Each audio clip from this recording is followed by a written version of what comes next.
Oh, Okay. So you're live now. YouTube. In Google Hangout. it says this live event will begin in a few moments. Okay, cool. So do people comment while you're I think they can, yeah. speaking? Okay. What's your name? Tanya. Nico. Nice to meet You too. Yeah, because like there's a live chat on Nico there. sounds too relaxed when he speaks. He's like, as if he has no words to word. I would be chatting actually as him, so I should. You want?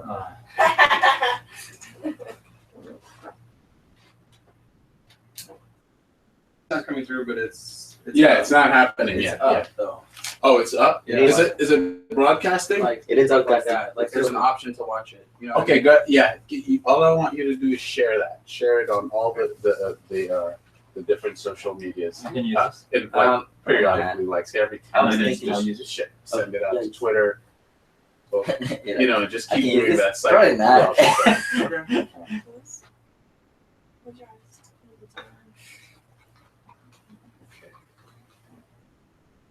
Can the sound on the camera? On this camera, you still don't have sound here. How's that? Hello. Yes. All right.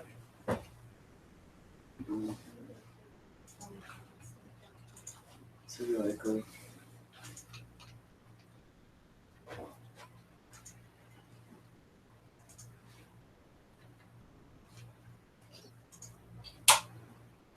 So we're shooting well.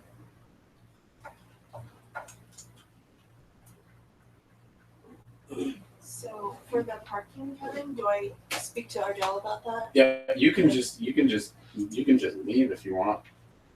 The guy should open the door, open the gate, but just wait till our dog gets back. Okay. Okay. All right. So how is this done? Okay. So server URL. Okay, cool. I grab that.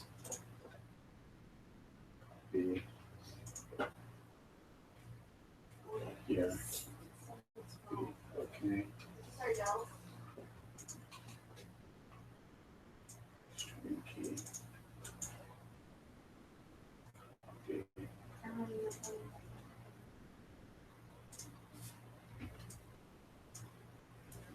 V. All right.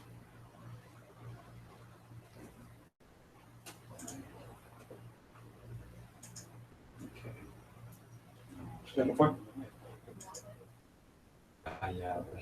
Do you have a login for Twitter you want me to use? At Watch Hollywood. Right now. At _ Watch Hollywood. Is this a speaker? Yeah, that's the Oh, it's humidifier. All right, cool.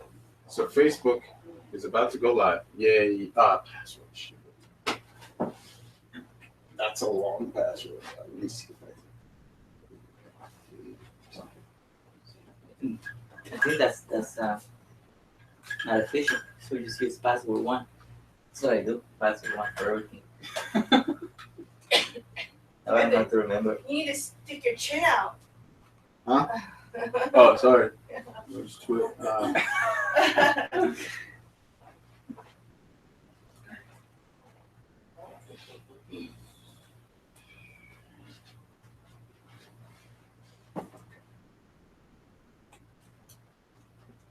I can't remember. Words. Okay. You know what? I can't remember the password. But let's try this again. I got so many passwords, dude, and You need a black book. some of them are so freaking long. It's ridiculous.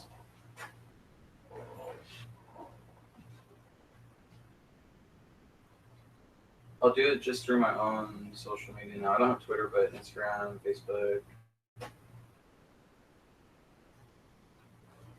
Yeah. If you don't mind. No, that's fine. I'm sorry. No, you're good. It's just. All right, so that's live. About to be live.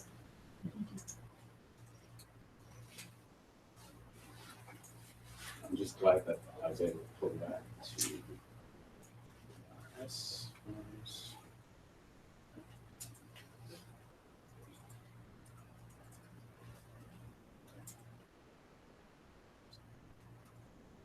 So, you know how to, you know what we need, right? You know, okay. Do you want me to start with the color bars? That's what you were asking. Yeah, me to, start with the color bars and then, you know, take them off and let you know. this here, that, this. Cool. Welcome to Mars, Dr. Robert Zubrin, episode 9.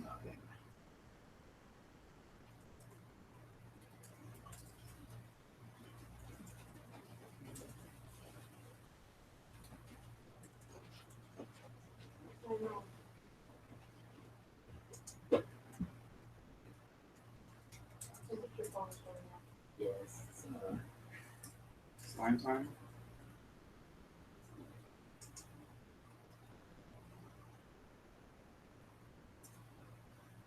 There's no original time. Just put that water.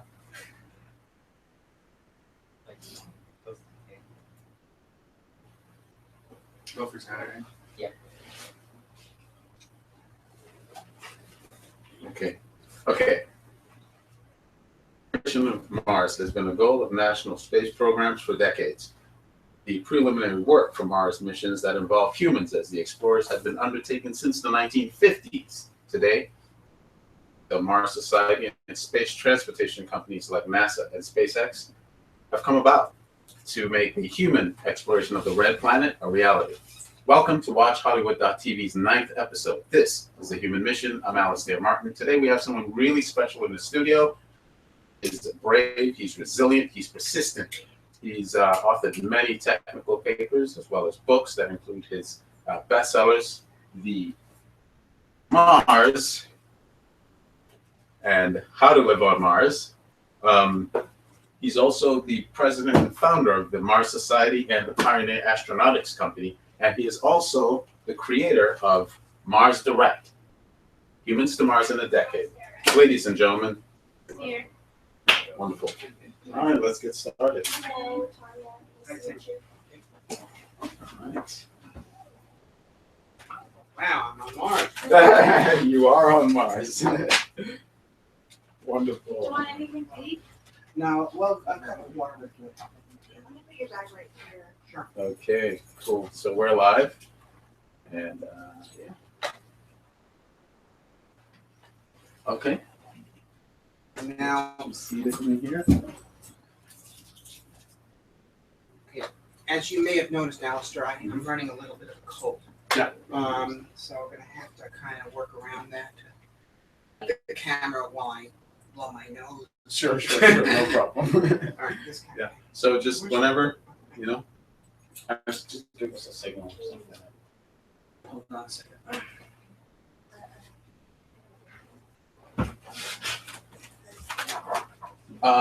Is I here yet? Would you rather have a cup after dinner spray water? Is I around?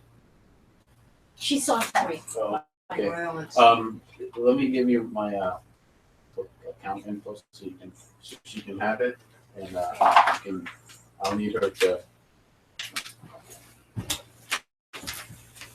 get your note down.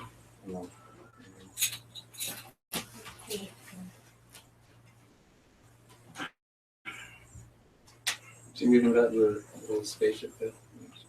well, 100% paper. and it's got Handmade. a ram here. Yeah. The ramming other Yeah. Actually, it works. You know what I did was when I made it, I put powder in there and put my little air gun, and it shoots the powder throughout the bag. Oh wow! So you scratch built this? Yeah, from just paper. Huh? He doesn't, I don't think he needs makeup. He's good. Are you okay on the I'm fine. like that? Yeah. So yeah, that's my little hobby. And look at the Corsair. You want some into flight as well? Corsair. Oh, yeah. Very good. Yeah. Now we're talking. That propeller is actually airfoil. You hold it in front of a fan and it'll just. Very like good. Yeah. All right. Or the cockpit is actually that cockpit slides around too. So I try to get as Okay, so Facebook is okay.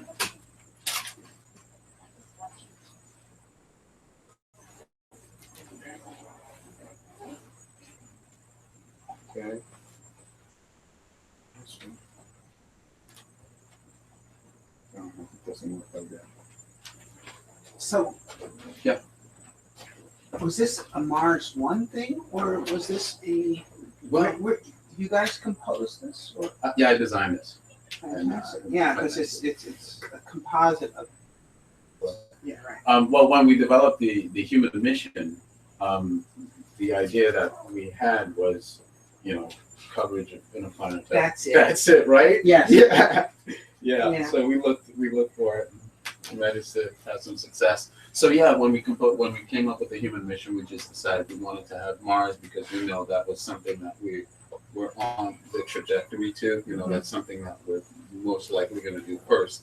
And but as we continue with the human mission, other backgrounds and stuff we're going to put out there. We also cover medicine and other things as well. Is she out there? Is I there? No, she's coming. Okay, you know what? Forget it. We'll do it in the middle.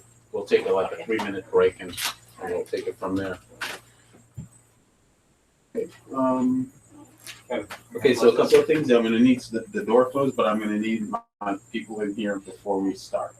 So Ardell's going to have to be in here. Matthew's going to have to hang out somewhere around here. And you're going to have to be in here.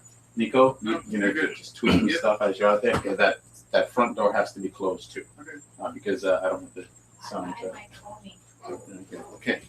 So what's going to happen is, as we start talking about your patent, we'll run through a couple of the patents and then introduce the game. Okay. So just give us a couple of minutes and let me. Can Matthew sit there? Yeah, he could totally sit down. He's here. So everything is live right now. All cameras, well, the webcams are all live, so people can hear our discussion and what we're talking about and so on. Let's see. So we're done with this. Do you slide back a little bit? So I used to fix my camera.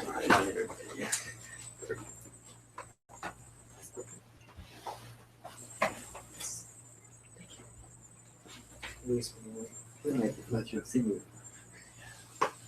Are you hearing? Can you put your headset on and tell me if you're hearing any other sounds other than what you should be hearing? No, we're fine. We're good. Okay. What do you need from us? Oh, can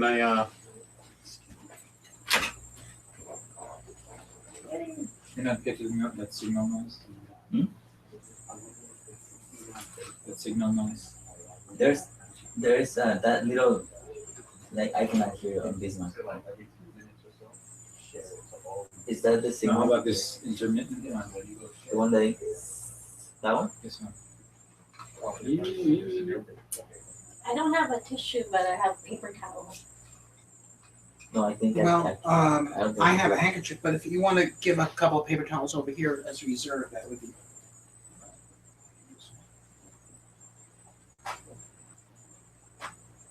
What is it? Is that the signal?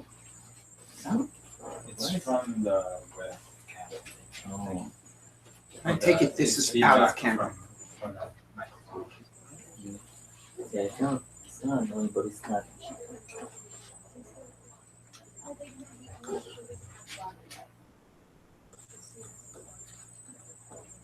Yeah.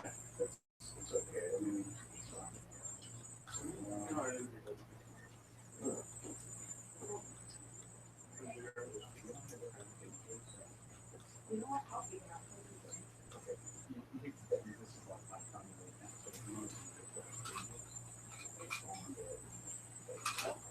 Actually, yeah, I can hear a little bit. It's difficult to tell because it's at such a high pitch sound that I can hear outside the headphones as well. right. Yeah. And if you go to groups, you share, you have the option to groups. All right. Get started. Sound. What are we What is hearing? that sound? What? This- That's the AC. Oh, we cannot. Can I hear the Can I hear the? Okay. Sorry about that. You needed Oh, that's the fan. Kill the fan, please. That fan has to go. No, it's this high pitched. And come inside. If this was a spacecraft, that would be a very worrisome sound. Yes. Definitely. It sounds like the air is leaking. Yeah. Yeah. I think So it's it's the my AC. So it's okay because as we're talking, it's canceling out the sound of the air. So it's fine. All right. Well, I cannot hear that much, but it's still gonna get a little bit of it. Yeah, only when we pause and in editing and post production. That's not good. Am I okay here? Because there's two Huh? numbers. Yeah, you're fine. Can you Numbers take here. a room tone and then So nullify you it? can't block it. Can we take a look? A room tone, in other words, you take the sound when no one's talking, and then you can. Right, yeah, I can edit that into the sound as well, so. Okay, so, cameras, okay? So these are all live, okay? So as you move, you just sort of have to maneuver your way through all of the cameras that are rolling. Yeah, just, let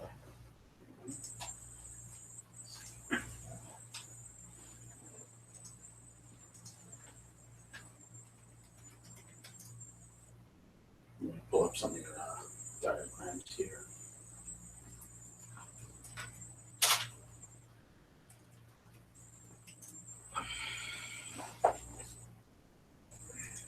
I have fun researching, you know.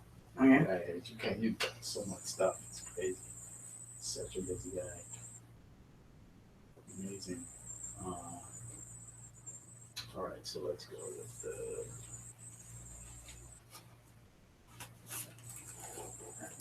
Okay, these are the ones that that real quick.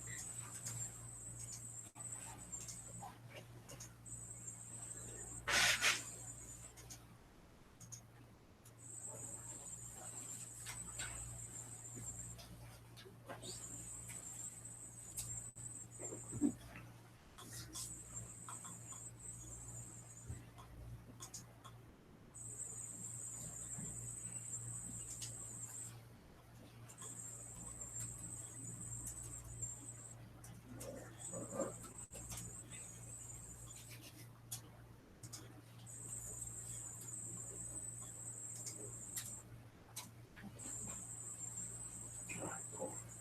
Great. So keep that on thing. And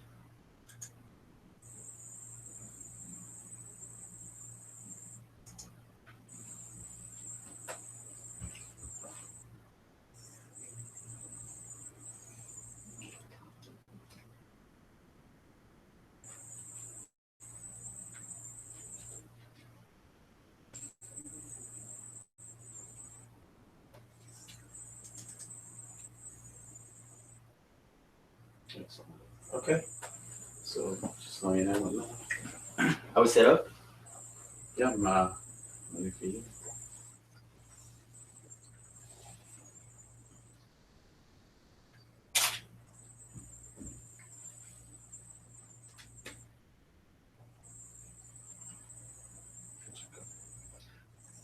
Camera rolling.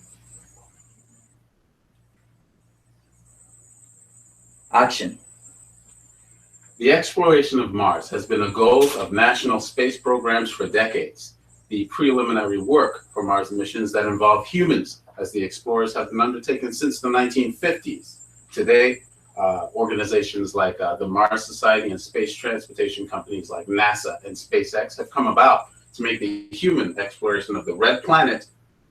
Welcome to WatchHollywood.tv's 9th episode. This is The Human Mission. I'm Alistair Martin. And today I have someone really special in the studio today.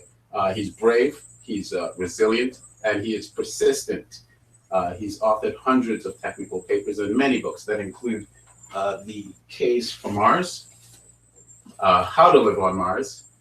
He's also the founder and president of the Mars Society and the Pioneer Astronautics Company. And he's also the creator of Humans to Mars in a Decade. Ladies and gentlemen, Dr. Robert Zubrin, Thanks hello, for doctor. Hello, thanks for inviting me to your show. Oh, my pleasure. Absolutely. So, we're happy to have you here. We admire your work very much, me personally, especially. And, I wanted to learn more about you. That's why I brought you here. Learn more about, who you are. And, of course, eventually get into some of the things you've done.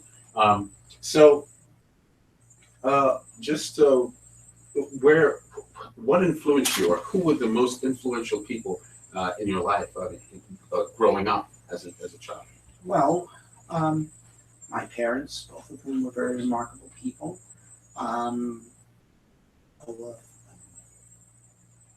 Inspiring teachers. My teacher in my 5th and 6th grade class, Mr. Allen, he had been a pilot in Korea, and he was really something. And another science teacher in junior high, Mr. Colander, actually also been a pilot, but for the Luftwaffe. Wow. Oddly enough, it's true. And of course, intellectual inspirations were science fiction writers like Arthur Clarke, Right. and Robert Heinlein, and Carl Sagan. Oh, yeah. And in terms of events, Sputnik. I was 5 when Sputnik flew, and a lot of people, of course, they were not alive during Sputnik, but to compare it to an event today, I would have to compare it to 9/11. Okay, it was not only in the news that day, it was dominating discussion for at least a year afterwards, 2 years, and what are we going to do about this? And while to the adults, Sputnik may have been terrifying, to me as a child, it was exhilarating, because it meant that all these stories that I was reading about the spacefaring future were going to be real. And I can remember, particularly the second Sputnik carried Laika, the space dog, and there was a picture of Laika in the Weekly Reader, which was this children's newspaper that they had. And I remember just looking at that picture, looking at it, and I knew then I wanted to be part of this. Right. That's so amazing at such an early age, at 5. Kids at that age, they're playing with toys and flying around, and it's. I think it's remarkable that at that age you feel like, oh, this is something that I want to do, now or for the rest of my life. I would think you would make a decision like that later on in your life. Well, I don't know about a decision as such, but yeah, we started getting out cardboard boxes, and they were toy rocket ships, but then we started building and launching rockets, and my father got me a telescope, and of course, as a child, the difference between an astronaut and a rocket engineer and an astronomer, they're all kind of the same thing, but I knew I wanted to be part of this push into space. Wow, that's awesome. Where did you grow up? Well, I was childhood in Brooklyn, and then went to PS 99, and then we moved to Long Island, and then I went to college in upstate New York, and I taught for a while in upstate New York and in Newark, and then back in Brooklyn, and then I decided that sure, it's an admirable profession, but it wasn't what I had signed up for. Right. And I decided to go to graduate school, and I became an engineer, and ended up doing what I wanted to do. When did you become a teacher? What age was this? Well, when I graduated college, what happened was this. Okay, when Sputnik flew. Mm-hmm. I was 9 when Kennedy gave a speech committing us to go to the moon. I was 17 when we landed on the moon. Okay, so this is what was going on when I was growing up, and every week, every month, there would be something new that we had accomplished in space. With man in orbit, 2 people in orbit, spacewalks, Mariner going to Mars, so forth. This is all happening, with launching the Apollo capsule, going around the moon, and then finally landing on the moon. We were on a roll. It was going to be the Moon by 1970, Mars by 1980, Saturn by 1990, Alpha Centauri by the year 2000. This is what was happening. Gosh. And then, of course, we did realize the first step of that program. We landed before 1970. And in fact, NASA had very realistic plans to send people to Mars by 1981, as it happened. But shortly after the moon landing, or even as the moon landing was happening, the Nixon administration was destroyed the whole plan. Literally, as they were riding in the cars with the ticker tape parades with the astronauts, they were shutting down the Saturn V assembly lines. They even destroyed the blueprints for the Saturn V. And so I graduated high school in 1970, and while I was in college, the whole thing was disappearing. And so it seemed like that path had been closed. So I decided to become a science teacher. And that's what I did. And I did that on and off for about 7 years. And my last teaching job, I was running the science and math program. It was chorus school, which was in Bedford-Stuyvesant. It's a black neighborhood. So it was 25 boys, almost all of them black kids, ages 3 through 8, and we had an English teacher, we had a history teacher, we had the science and math teacher, me and the chorus master, who was the boss, and that was the whole school. And it was like a one-room schoolhouse. I had to teach a whole bunch of grades all at the same time, and travel around. They did Carnegie Hall and places like that. And I got to design my own curriculum that integrated science and math. So that was pretty cool. But I'd look out the window and there'd be a jet flying overhead. And I was living in Manhattan and riding the subway to work and reading novels by Herman Melville about sailing the South Seas and saying, what am I doing here? And my sister and I were the first generation of our family that had gone to college. And then my mother had taken some night courses. And so to me, when I'd gone to college, grad school wasn't like in my intellectual horizon. I was aware that there was such a thing, but the idea never even occurred to me of going to graduate school, frankly, at that time. But by this time, it's a decade later or so, of such things, and I applied to graduate school, and I got into several, including the University of Washington, which was the one furthest away from New York, so I went there, and it was great. And initially, I was in nuclear engineering because I thought that the development of controlled fusion was the technological frontier, that was the most important thing that was going to be happening in the last part of the 20th century. I went to the nuclear engineering department. I got a master's degree, started working on a PhD. And even while that was happening, the fusion program was being undercut by the Stockman,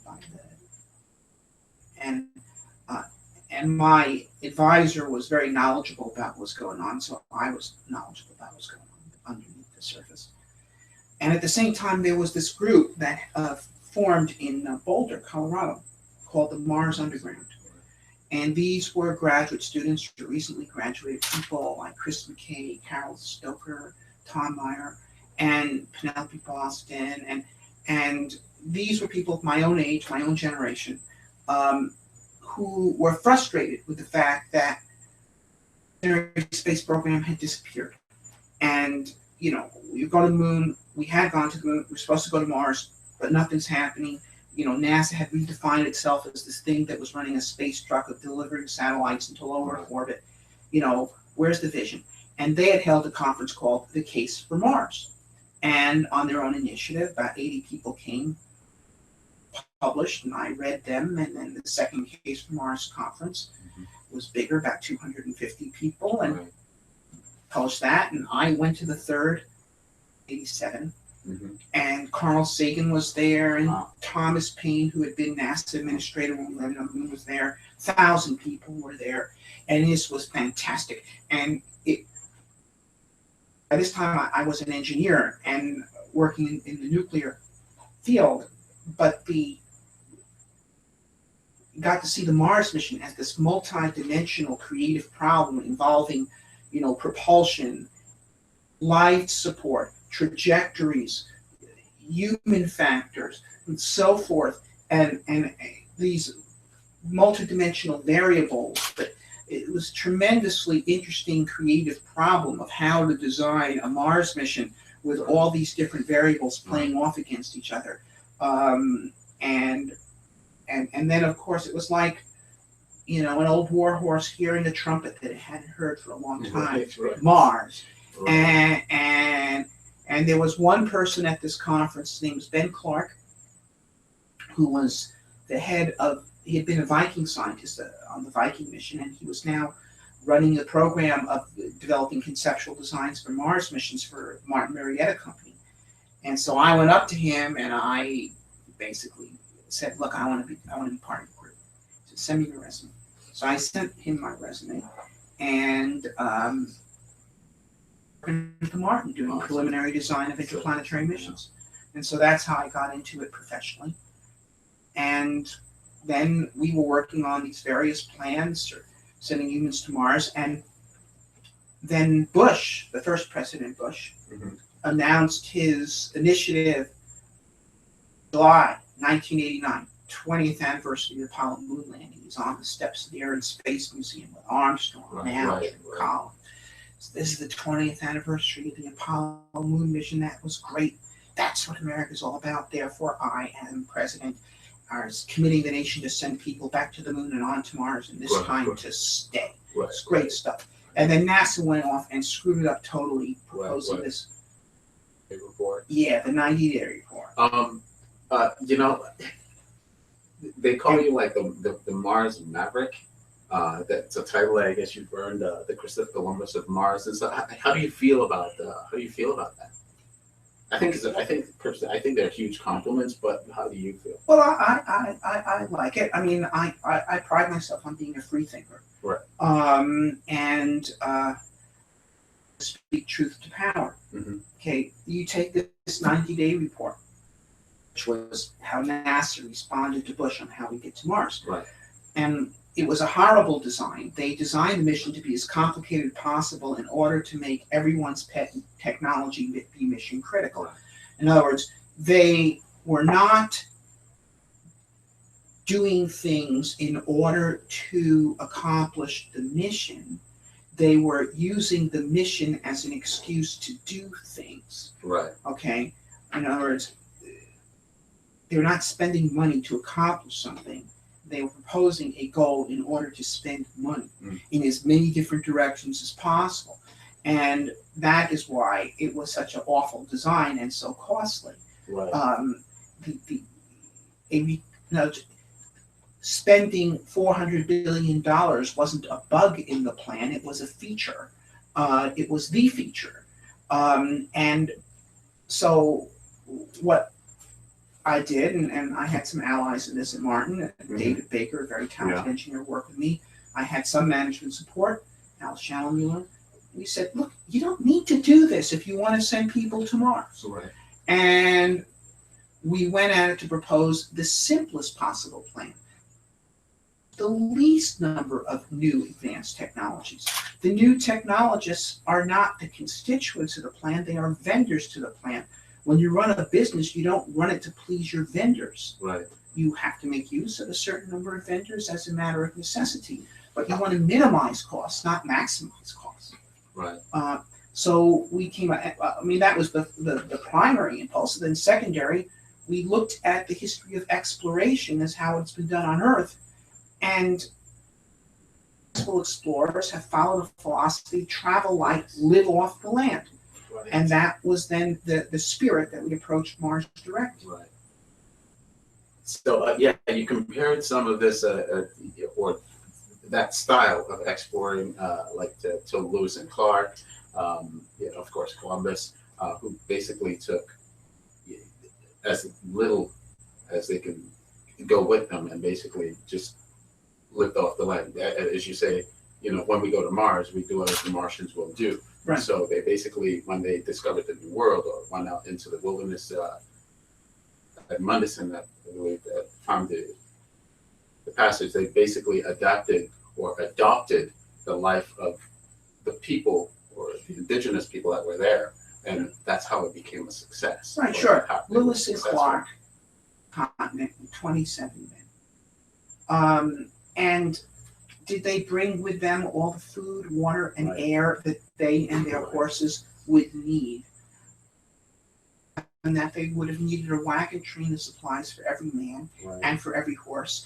And the wagon drivers and the wagon horses each would have needed another wagon train. Right. And those wagon drivers and wagon horses would each need, and so forth. And it would have blown the budget of Thomas Jefferson's America. In fact, Right. it might have exceeded the mass of the earth.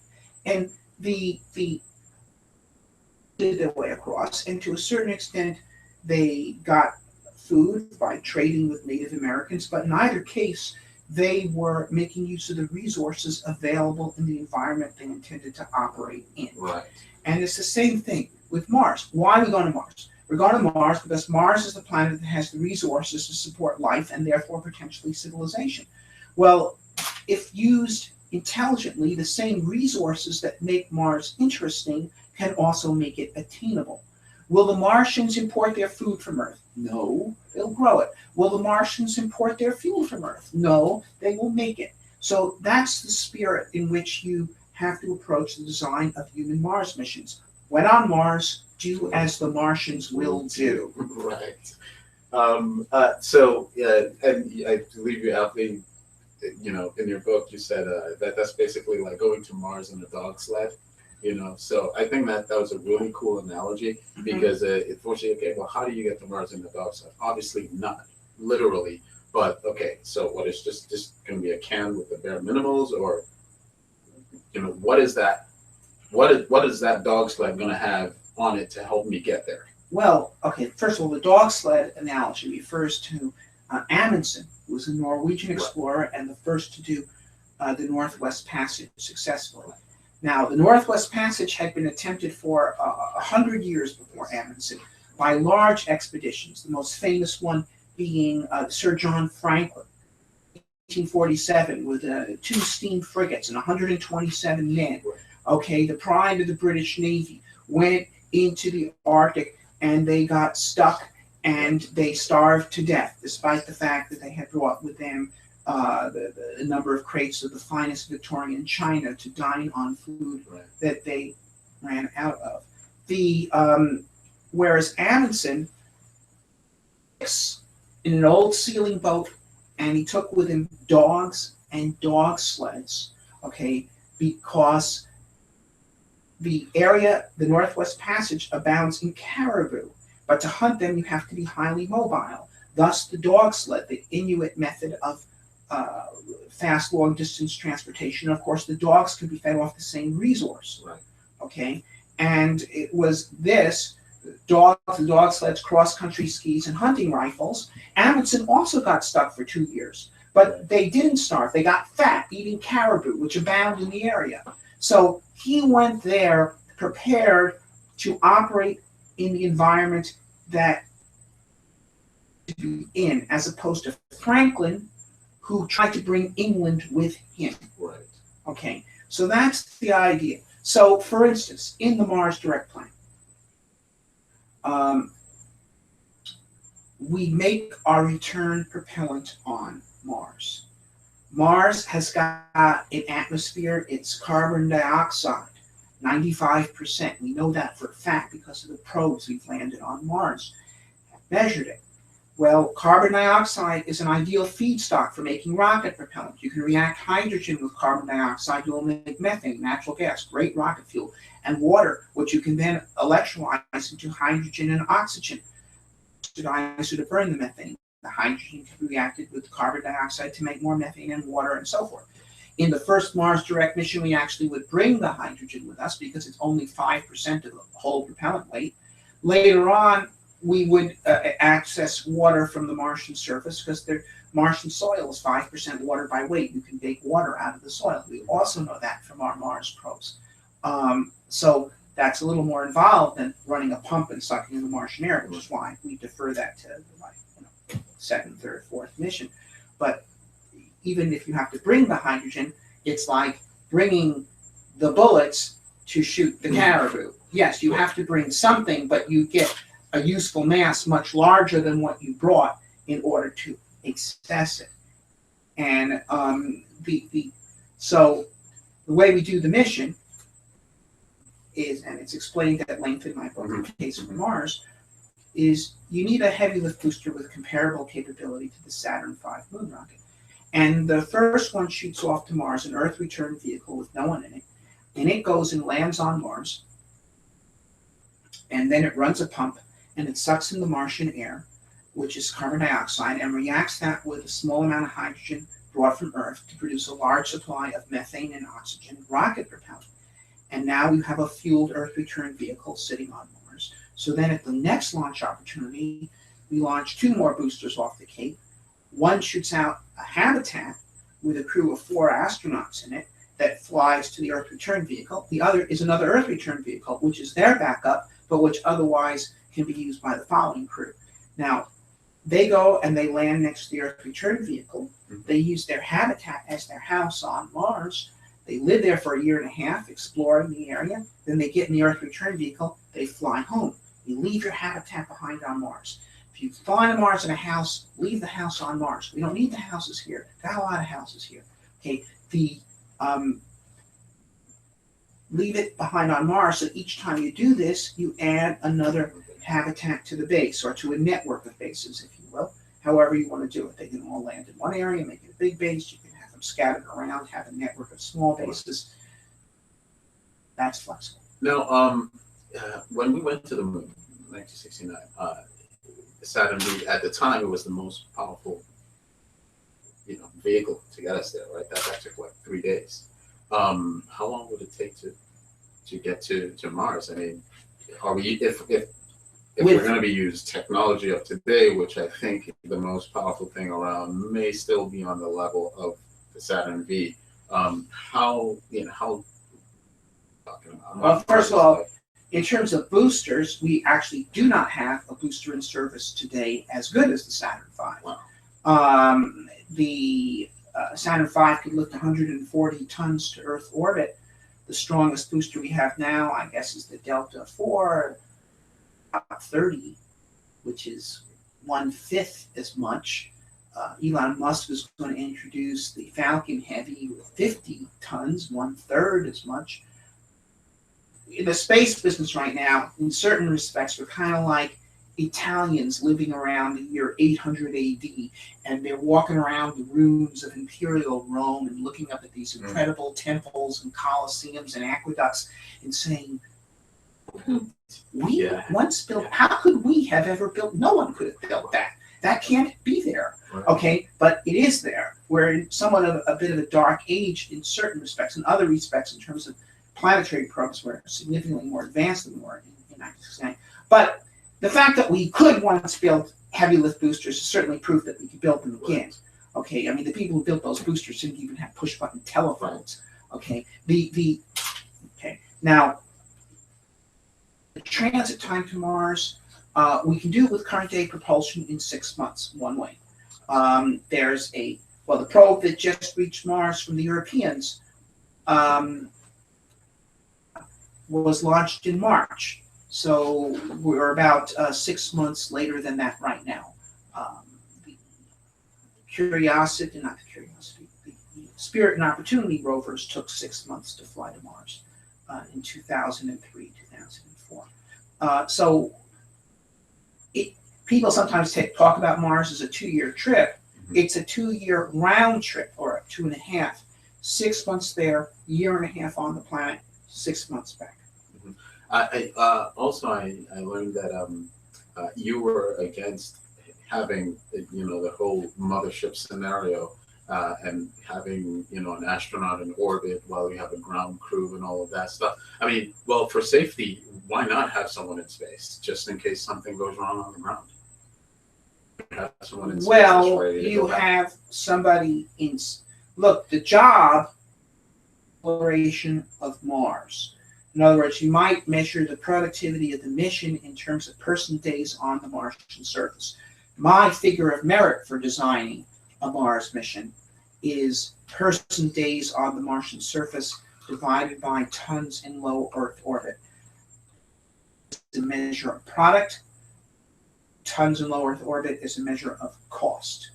Okay? If you have someone in orbit, you don't get to use them as an explorer. And now furthermore, in orbit, the radiation doses are higher than on the surface. If he's in zero gravity, then the zero gravity deconditioning is hard on the surface. He is not readily available to help the crew. Okay, I would like to have a crew of 6 on a Mars mission, which is what NASA frequently talks about. But I'm quite willing to design it as a crew of 4 because the thing that's going to determine whether we go to Mars or not is cost. In other words, no one's against going to Mars on principle in terms of like it's a horrible thing to do. We should be okay. Are opposed to humans to Mars are opposed to it because it would cost a lot of money and they would rather spend the funds on other things. So therefore, the thing that will determine whether we go to Mars or not is if we can minimize the cost to within acceptable bounds. Now, I think having 4 people on the Martian surface, it's as much as you would have if you had 6 with 2 in orbit. Okay, and if you have 4 people, you can split the crew into 2 groups and have no one be alone. If you have 4 people, then you can be redundant on the 2 most essential skills in the mission, which is mechanic and field scientist. Right. The field scientists are the intellectual payload of the mission. Why you're going to Mars. You don't want to have the mechanics be intellectually illiterate. You want them to be good enough rock hounds that they see something interesting, they know it's interesting. Can I interject for a second? Okay, so in the book you mentioned, the Captain Kirk's, the Spock. Just for the audience, okay, so Captain Kirk would be the decision maker. According to the Mars the Right Planet, we don't need Captain Kirk. Right. Right? And certainly not Picard. Not Picard either. We didn't need a chief medical officer, which would be McCoy. Right. And you mentioned Scotty, chief engineer. I want 2 Scotties and 2 Spocks. 2 Spocks. Okay, I want 2 Scotties and 2 Spocks. Okay, Scotty, he's the most critical guy. The thing that's going to determine whether the whole crew lives or dies is how well the systems function. If a crew member gets appendicitis, that affects him. If the life support system fails, that affects everyone. So I want 2 Scotties, all right? And I want 2 Spocks because they are why we're going. So now, maybe one of those Spocks is a microbiologist, and that's a natural double skill with someone who perhaps had practiced medicine at some point in his life, has an MD. But so we might have an MD on the mission, but that's not his primary skill. Okay, just like it'd be really nice if someone in the crew can play the electric piano for help keep morale up, but that's not his primary skill or her primary skill on the mission. That is something that's good to have. Now the doctor is perhaps a little more important than that, but even so, I would prefer that the doctor on the entire mission never has to act in a medical capacity. Okay, I myself in my personal life try to see doctors as little as I can. Me too. Okay, all right, and dentists even less. Okay, but in fact, have in and out of all the crew before they go to Mars. Okay. All right, but something could still happen. They're unlikely to get a contagious disease, much less likely than on Earth because there's no one else with them. But if someone breaks a leg, okay, you have someone who knows how to deal with that. Right. But hopefully that just doesn't happen. Right. Okay, and then a commander. The mission does need a commander. It can't be a democracy, but nevertheless, you can't just have someone who sits back in the beanbag chair and say, "Make it so, make it so." Yeah. He's going to be one of the Scotties and one of the Spocks. Okay. So they'll be they'll have training on multiple fronts. fronts, right? Right. But of course, specializing in what it is that they do. Okay, so everyone wants to know, well, why Mars? Okay, so if we want to be conclusive about finding life, all right, or or to prove that life is common in our galaxy, we know there's a satellite with water on it, right? That would be Europa. Something like 62 kilometers below the ice or whatever it is. That there's liquid water. So if we wanted to be conclusive, we still don't know that there's life on Mars. We don't know how long we're going to be trudging around in Martian dust to find any of that, or microbial or any other form. But we have a higher probability of finding a life of any kind on Europa. So why spend all of this money and time and stuff planning missions to Mars when we can? Okay. Well, first of all, let me say that the search for life on Mars is only one of what I would consider main objectives of the Mars mission. Okay.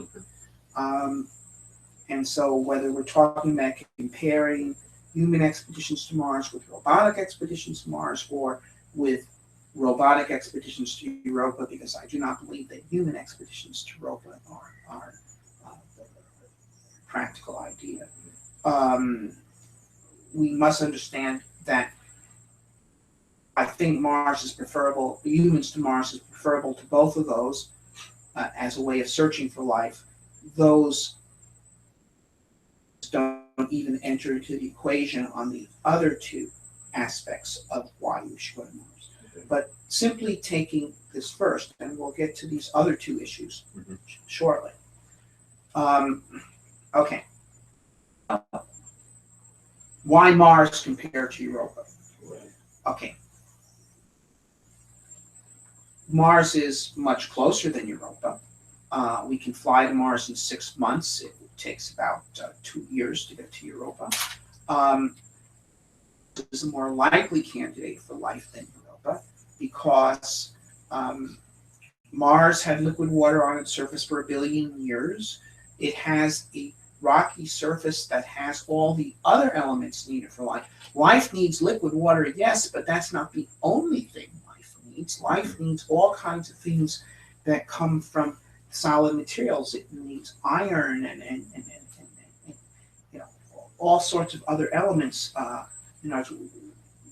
Water is a big part of us, but we're not just water. Okay, and Mars also has much more sunlight than Europa. So in terms of photosynthetic organisms evolving, there's much more possible. During its early history, also had geothermal sources of heat. Europa has some warming from tidal forces from Jupiter, but I don't know about hot heat. Maybe. But also as a target for exploration, the reason why we can't send humans to Europa, aside from the fact that the distance is much greater, is that Europa is right in the middle of Jupiter's radiation belt. So you walk out on a spacecraft in Europa, and within hours you would get the kind of radiation dose that it takes to get on in space around here or on Mars. And so it's actually quite dangerous. Less than a day, you would get a fatal radiation dose. And so that's not good. And by the way, when you speak of radiation, and this is a very important point, dose is important, but also the dose rate is critical. And there's a reason why, for instance, there was a recent study where somebody irradiated mice with a dose rate 40,000 times what we experience in orbit, and they all got brain damage. And he said, see, you'll get brain damage when you go to Mars. This was ridiculous. This is completely unscientific, and it's unfortunate it's gotten a lot of publicity. But this study is completely invalid. to understand the importance of dose rate, you got to realize martini a day for a year, and you would experience no significant ill effects. If you had 365 martinis in one night, you would die. Okay, so dose rate matters. Now, so enormous dose rate on Europa. Then, but I favor sending robotic probes to Europa because there are places on Europa that they just found where some of the under ice water has been welling to the surface, and that. So if there is life in that water or chemical precursors to life, we could send a probe to those places and examine that recently upwelled water, which is now ice, and see what it is. So I'm not against sending probes to Europa, and I'm not against sending robotic probes to Mars. I'm very much in favor of both of those. But, okay, there's two forms of the search for life on Mars. They're searching for fossils and they're searching for extant life. Fossil hunting involves hiking long distances through unimproved terrain, doing heavy work like digging and pickaxe work, doing delicate work like taking these shales and splitting them sideways down the layers to see what's been pasted together between the pages of the rock. This is way beyond the ability of robotic rovers. And by the way, we have this simulated Mars station in the desert in Utah, and our crews there on it, EVA in the spacesuits and everything, actually made a find of dinosaur fossils that could not ever have been found by rovers in that area. Rovers couldn't even have gotten to the location where the find was made because it involved climbing down a 6-foot drop. And that has led to, it's been subsequently dug out by professional paleontologists, one of the largest dinosaur fossil finds in the world in the past several decades. But you need humans to do this. Now if we're talking about looking for extant life, this is going to be underground in groundwater. There almost certainly is liquid groundwater on Mars, maybe 500 meters, maybe a kilometer underground. You could drill down to it, you could access liquid water. On Mars today, that is where it is. There is prehistoric life on Earth in our groundwater that once lived on the Earth's surface, but can't live there anymore because oxygen is fatal to it. And the plants put oxygen in our atmosphere. They ruined the atmosphere as far as these organisms were concerned. They went underground. They're still there. If there were living on the Martian surface in its distant past when it was warm and wet, and then the surface became inhospitable, which it now is to microorganisms, they could still be surviving underground. If we could drill down to it, bring up samples of that water, subject it to all kinds of examination, visual, biochemical, etc., analyze it, we'd be able to see what they're like, we'd be able to see what their biochemistry is like. Do they use DNA and RNA and the same 21 amino acids that we use and all this? Or are they on a different planet? In other words, is life as we know it on Earth an example, well, the representative of what life is, or are we just one example drawn from a much vaster tapestry of possibilities? This is what we find out. This is so far beyond robotic rovers. I mean, it's light years beyond robotic rovers. So I'm all for robotic rovers, and I would send a lot more of them, in fact. And I'm all for satellites around Mars. We got satellites around Earth right now helping us to explore the Earth. Even after Mars is settled, we will still send satellites to Mars to help explore Mars. Okay, but but nevertheless, there's things you can find out with those rock hounds on the ground that you just cannot find out with robotic rovers or with satellite orbiters. If you don't go, we won't know. Absolutely. I just want to roll it back. We're talking about radiation and with affecting the crew. Now, we know there are many different types of radiation, cosmic radiation, solar flares, and that's basically what I wanted to get. If there were Trans-Mars, Trans-Earth journey, if there were, an event, something that can put out a nice dosage of radiation. I mean, how are these guys protected against that stuff? Well, okay, so you're right. There's two forms of protection of radiation of concern to a human Mars mission. And cosmic rays. Solar flares come all of a sudden in a huge burst of radiation that comes from the sun, may last for hours, and in the course of those hours, it could deliver 1,000 rem of radiation, which is enough to kill. But the kind of radiation that it is are protons with energies of about 1,000,000 volts, and that kind of stuff can be stopped by 5 inches of water, or things that from the nuclear point of view are essentially the same thing as water, like food or metabolic wastes. And you can take that stuff, you can pack it in around a central area of the ship. A Mars mission has enough provisions for that, that you can make your pantry into your storm shelter. The solar flare happens, the alarm bell rings, you're stuck in there, passengers on the New York subway for a few hours, except maybe there aren't solicitors coming through. And you're safe there against the solar flare, and then the all clear rings, and you come out. The cosmic rays are different. Mm-hmm. The cosmic rays don't come from the sun. In fact, we don't really even know how there could be cosmic rays, because they're zipping in with energies that are higher than that released in the nuclear reactions we understand. But nevertheless, they clearly do exist. They're coming in with energies not of millions of volts, but billions of volts. And so they rip right through 5 inches of water, like a bullet through plywood. Right. But they come predictably, just a constant pitter patter of radiation like this. And the amount that you'll get going to Mars and back is about a radiation dose that would create about a 1% risk of getting cancer at some point later in your life. Now, you say, gee, 1% chance of cancer, that's bad. I don't want to inflict that on our astronauts. But the average American smoker inflicts a 20% risk of cancer on themselves. So in fact, if you recruited a crew out of smokers and sent them to Mars without their tobacco, you'd be reducing their chance of getting cancer. Some reason to send people to Mars might be for their health. Wow, that's kind of flipped it there, didn't you? Yeah. Nice. Also, get those astronauts out of Houston with the chemical fumes in the air. Right. I'm not sure if this hab right here. I believe this is your MDRS habitat floor plan. Does that simulate the type of habitat that they will be in on Mars?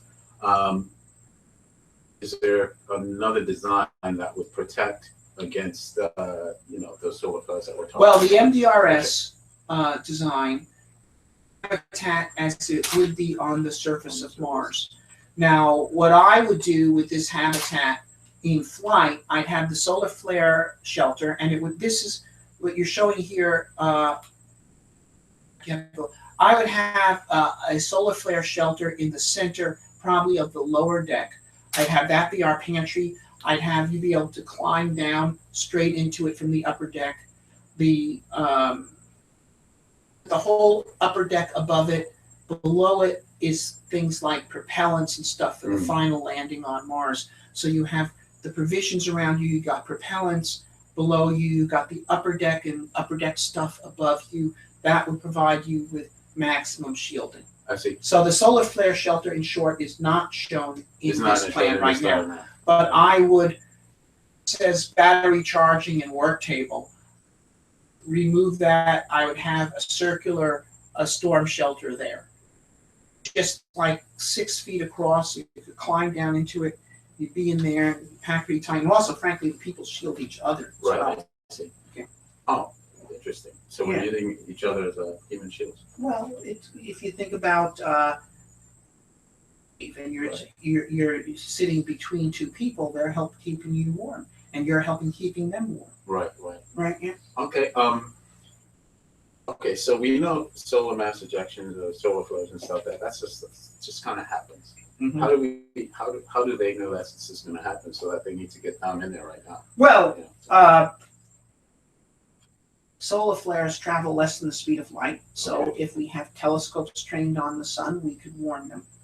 But even if they weren't warned, the fatal dose from a solar flare doesn't happen in seconds, it happens in hours. Oh, okay. So if they got hit by a solar flare and then they proceeded into the storm shelter in, say, 30 seconds, the dose they would get would be limited. Okay, so they have ample time to Yeah. To protect Right. themselves against that stuff. Okay. Other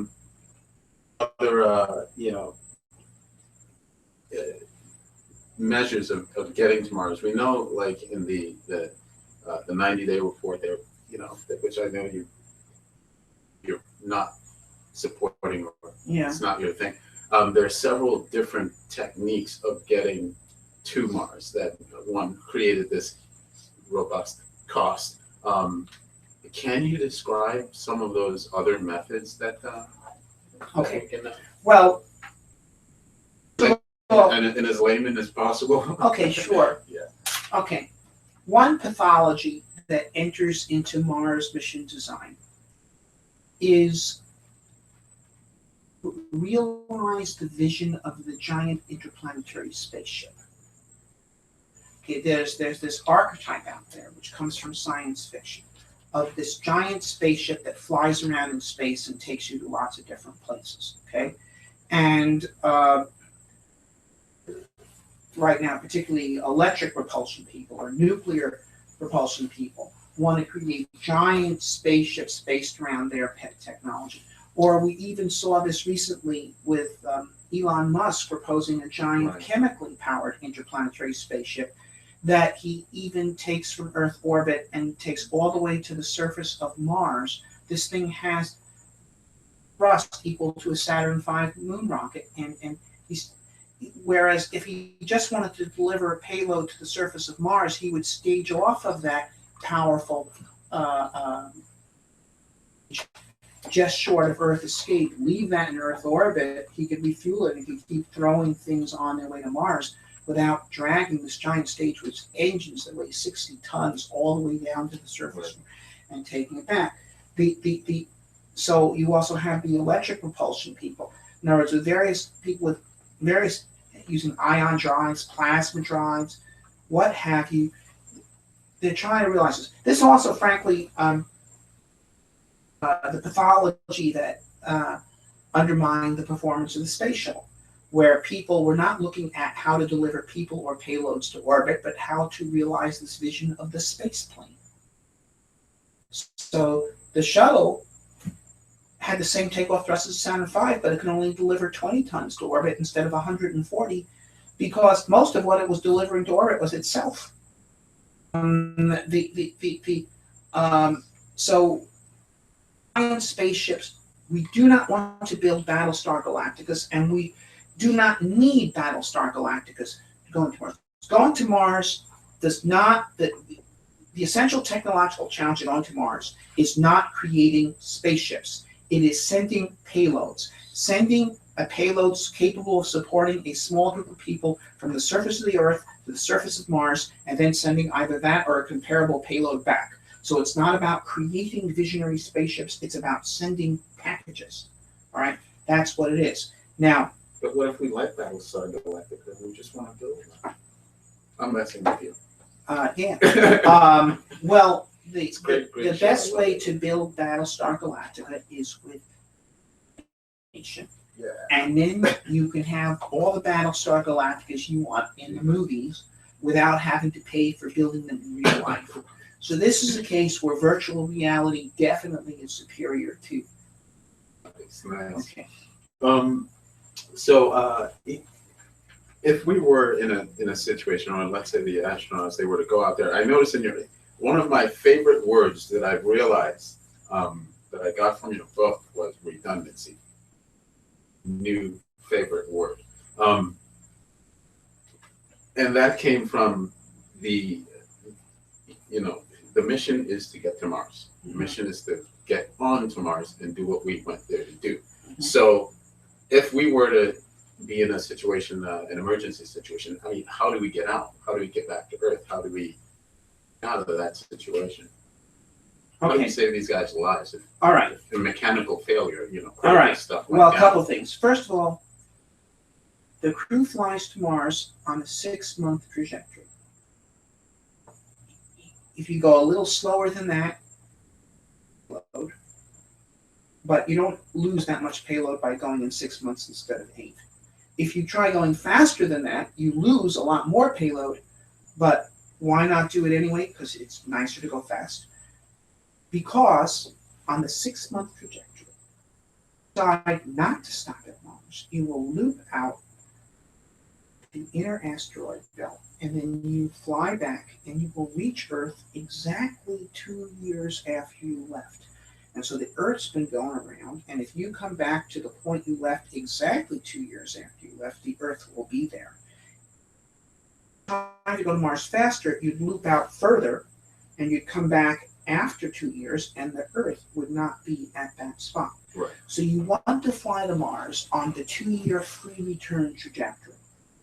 So that's the first form of redundancy, first backup plan. Right. The thing is, in the Mars Direct plan, we send the Earth return vehicle to Mars before then. It makes its propellant before they've ever left Earth. And then they also have a second Earth return vehicle coming out along with them, actually about 2 months behind them. Now, so we have automated health checkout on all these vehicles, including the first Earth return vehicle that went to Mars. It's in good shape before we left Earth. Now, if somehow that should change, maybe we've left Earth or we've even landed on Mars and all of a sudden something went wrong with that vehicle, we got the second Earth return vehicle that we could take back. So we have, now furthermore, what about habitation? Well, we have the big cab module we're flying in. We have the smaller cabins of the 2 Earth return vehicles. So there's actually 3 different places they could be living. And this is on the first mission. Right. There's also the habitat from the first mission. So then they have 4 places they could be living. Right. Okay. And if you want to, the cost, we could add a habitat, land a habitat or 2 on Mars before the first crew ever goes. So then they could have 3 big habitats plus the 2 Earth return vehicle cabins on Mars on their very first mission. Now they're also going with equipment to extract water from the Martian soil. They have enough food with them in the form of dehydrated food for 3 years. So if somehow they can't take off, they could tough it out on the surface of Mars until the next expedition comes. Mm-hmm. Okay, because you can throw things to Mars every 2 years. Right. So, but they have enough to last until relief comes, even if they can't get home with either of their 2 Earth return systems. So they are multiply backed up. Okay. In terms of actually landing there, well, we don't have a pilot because we got rid of Kirk and a couple other people on the team. So how does it require expert piloting to land on Mars? Okay. Well, first of all, we might have a pilot. Once again, that's not his or her primary skill. That might very well be, say, one of the mechanics. Mm-hmm. Is also someone who's a pilot.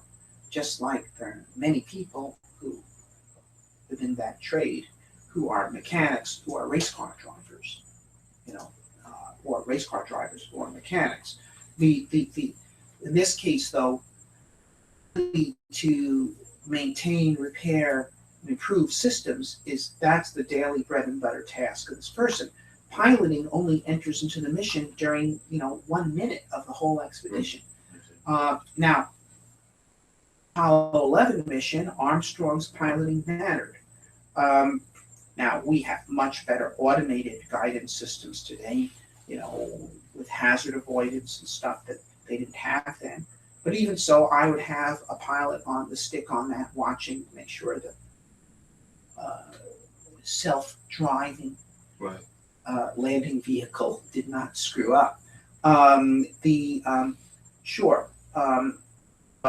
If all of a sudden you see that the place where you're landing has some other hazard in it and you need to curb it and just or use your judgment, or for instance, let's say you see that while this might be an acceptable place to land, over there would be a better place to land, and therefore using judgment, you move the landing site horizontally a kilometer to a more favorable place. Pilot, but once again, that's not her or his primary occupation. It's a skill that enters into the mission, but only. I see. In the event that they were to just go off course and maybe not land where they need to, a plan in place for, like, if say they were to go 1,000 kilometers off. What if they went a little further than that? We know If they land on the wrong side of the planet, we can still bring the second Earth return vehicle down to land near them. I see. Again, the plan of redundancy. Yeah. Great. Okay, so I wanted to are we pressed for time in terms of reload? Okay, so Periscope is back. Periscope. okay, so we'll just take a quick break. Adjust this thing there and make it back. Okay. Guys, we're not Periscope. going anywhere. Yeah, we're not going anywhere. We're just reloading the camera and stuff. So we're still live. We're gonna stay live until my man here says action again. Oh, we're still live.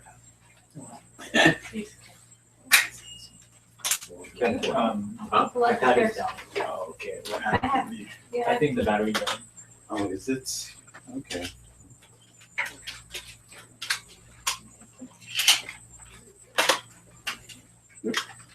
That's okay. Can you tuck this behind the computer over there?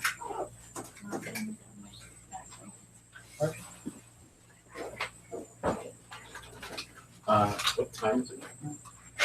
Uh, 11:10. 11:10. Okay, cool. We're going till noon, right? Well, you have to fly. You Yeah, we to have a fly half by- flying, planes in the 120 flight frame or something. Yeah. Yeah. Okay. So yeah, we can probably go till noon. Yeah. What was your plan? Oh well, I was saying by 11:30, but I'll be Okay. happy to go till noon. I Well, just don't want you to be, All right, let's you put know, it at racing up to the 11:45. airport. Okay. Yeah. Hustling to the airport. Okay, so I'm just gonna pull some more data here.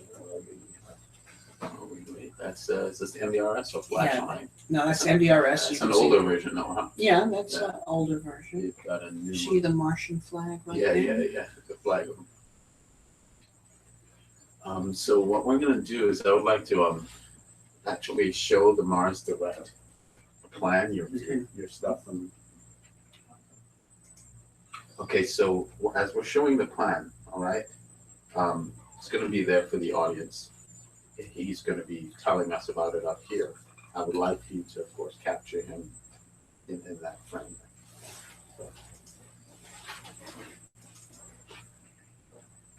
Okay, let's get ready. Okay, 1 second. Okay. There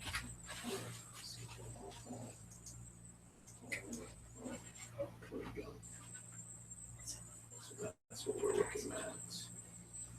And that's what You don't want to plug Periscope, Ken? Yeah, if you can fire it up there. Let's get the iPad. Where'd you put it? Get the iPad back there.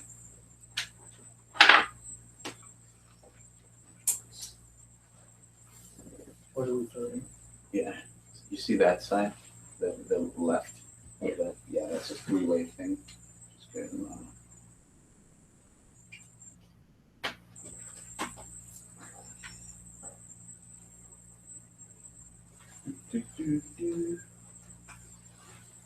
It's gonna be a minute situation. Before we can start it, so Okay. see what it does. Do you know how to, Mark, do you know how to mount this? You just flip through the apps, hit the Periscope icon. You know, Okay. It's gonna be the first. do you know how to just type the subject and cool, great. All right. Okay, let's get ready. Hang on 1 second. Make sure I got it up. Okay, I think I'm ready for it.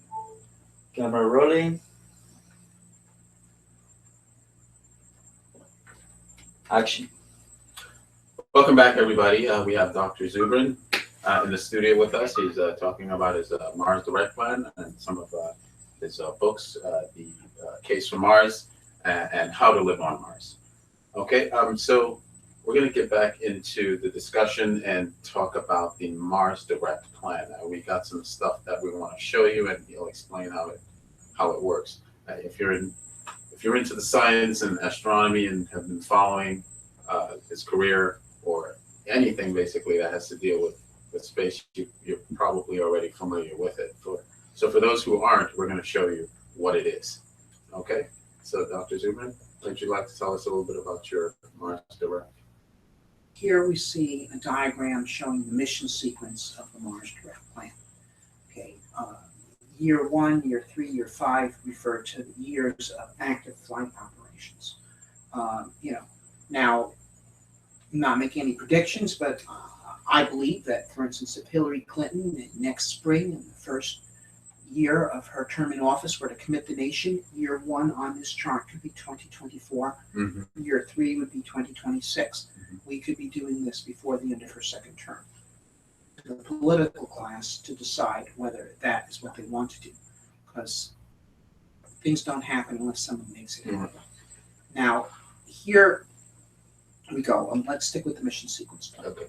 In a given year, year 1, 2024, perhaps, we launch one heavy lift booster off the Cape, and it uses its upper stage to send, in this case, 8-month trajectory to Mars, the minimum energy trajectory to Mars, maximum payload trajectory, an automated payload, unmanned, unwomaned. It takes 8 months to fly there, and then it uses an aeroshield to capture it into orbit around Mars. And then after we make sure it's in good shape and that the weather is clear, we bring it in again into the atmosphere. We use the aeroshell to slow us down to subsonic speeds, and then we pop a parachute, we come down slow, and then we land with rockets, just like we did with the Viking mission in 1976. Chart. Okay, well, this shows you one design for the booster. There's lots of ways you could design a booster, but this one was designed out of shuttle technology. The core of it is the shuttle external tank without the pointy top, the ogive. It's got 4 shuttle main engines. In this case, they're offset because when this was designed, we were still flying shuttles, and they have their flame trenches positioned a little bit that way because that's like where the shuttle engines are. Then the 2 shuttle solids, and then on top of it, a hydrogen-oxygen upper stage with about 250,000 pounds of thrust, which is the same amount of thrust in one of the engines that powered the upper stages of the Saturn V, the J2. And then on top of that, there's a big payload fairing, the payload compartment, 33 feet in diameter, 10 meters, so it's got a lot of space in there. Now, this thing could lift 120 tons to Earth orbit. The Saturn V, 140, but in the same class. And it could throw 47 tons on a direct trajectory to Mars. Just use the upper stage, lift and throw, and away you go. All right, that's how we've done all the real unmanned planetary missions. Okay, we haven't taken them to interplanetary spaceships to take off for us. We just throw them to the planet. And that's how we did the Apollo missions to the moon. We threw it to the moon with the upper stage of the Saturn V. And that's how we can send humans to Mars if we want to do it in our time. Right, now here's a diagram of the Earth return vehicle after it's been landed on Mars. Its uppermost part is a cabin around 15 feet in diameter with 2 decks. So it's got modest quarters for a group of 4 astronauts to do a 6-month voyage from Mars to Earth in the final leg of the mission. Then there's 2 rocket propulsion stages, and these stages run on methane and oxygen rocket propellant. When it flies to Mars, we got about 6 tons of hydrogen in some of the lower stage tanks that are later going to contain methane. And then slung below the vehicle, not shown in this diagram, we have a light truck, like a little pickup truck. In the back of the truck, there's a small nuclear reactor with a power of 100 kilowatts. 100 kilowatts is like 130 horsepower. So it's about the same amount of power that a car has. But the truck is actually not driven by the nuclear reactor. It's driven by a methane oxygen engine. It just drives the reactor a few hundred yards away, unwinding a cable off the back of a reel as it goes, and then it puts the reactor on the ground, preferably in a depression in the terrain, like a little crater. And so when we turn it on, the ship is shielded from radiation that comes from the reactor. But we turn the reactor on, and now we have power, 100 kilowatts of power. And then, next chart, we run a pump, and we suck in the Martian air, and which is carbon dioxide gas, and CO2. We can react the CO2 with the hydrogen we brought from Earth to produce methane, CH4, and water, H2O. That's reaction number 1 on that chart. The methane we liquefy, put in our tank, that's our fuel to come home. The water we take and we electrolyze into hydrogen and oxygen. The oxygen is our oxidizer that you need to burn the methane. The hydrogen is recycled to make more. And then to get the right amount of oxygen to burn the methane, we have a third reaction in which we just take carbon dioxide and we split it into carbon monoxide and oxygen. The oxygen we keep, the carbon monoxide we discard as waste. You can do that on Mars. There's no EPA there. And so, and by the way, that third reaction is going to be carried as an experiment on the Mars 2020 rover into Mars in 4 years. So that will be demonstrated on Mars. The other stuff has been demonstrated on Earth since the gaslight era. So now we have a fully fueled Earth return vehicle. And not only that, we got about 10 tons of extra propellant, which we can use to power ground vehicles. So we can have high-powered ground vehicles on Mars, which is what you really want if you want to do effective exploration. Next chart. So now the fueled Earth return vehicle is there. So here we are, year 3, 2026. We launched 2 more boosters off the Cape. One shoots out another Earth return vehicle fuel factory deal. The other shoots out a habitat with a crew of 4 astronauts in it. Now, because we have a fully fueled Earth return vehicle sitting waiting for us on Mars, we don't need to fly to Mars in a giant Battlestar Galactica spaceship or a Death Star from Star Wars. We don't even need to fly to Mars in a comparatively modest Millennium Falcon. We can fly to Mars in, next chart, a tuna can. There you go. All right, there you go. We love Okay, tuna cans, great shape, and proven in commerce to be a terrific shape for packaging. Oh, yeah. Now, our tuna cans somewhat larger than the standard chicken of the sea unit. This one is about 27 feet in diameter and 16 feet tall. So it's got 2 decks, each with 8 feet of headroom. Next chart. Now, this is the part that has the protection against the solar flares. Yes. And also the habitat once it's on it. Okay. Yes. Right, Here's a diagram for one potential layout. In this case, they put the solar flare storm shelter on the upper deck. Okay. All right. So here we have a stateroom for each of the 4 astronauts, a science area, exercise area, a galley wardroom area, and then in the center is your pantry storm shelter. So storm happens, you're packed in tight for a few hours, you come out. That's how you're safe against solar flares. We don't need to bring lead or something like that with us that has no use. We can protect against solar flares using food and water, which we need to bring missions in any case. Next chart. Oh, one other thing about health risks that I forgot to mention was what about muscle loss, like beyond recovery? I mean, I know we're going to, the centrifugal gravity that we're going to produce, is that going to be enough to guard these guys against that stuff? Well, first of all, we are going to Mars in artificial gravity. Okay, that is, this diagram shows the concept. You have the upper stage of the booster that threw us to Mars is coasting along with us. Now, we can attach a tether to it and pull it out about a mile long and spin this up at 1 RPM, Mars gravity in the half from centrifugal force. If you spun it up at a little less than 2 RPM, you create Earth gravity in the half. And that is how you avoid the deleterious effects of long duration exposure to zero gravity. You know, it's remarkable to me that here you have NASA can't go to Mars because of the radiation when we have experienced no radiological casualties in space, and the radiation doses of going to Mars and back are 1/10 of what is done all the time in radiation therapy.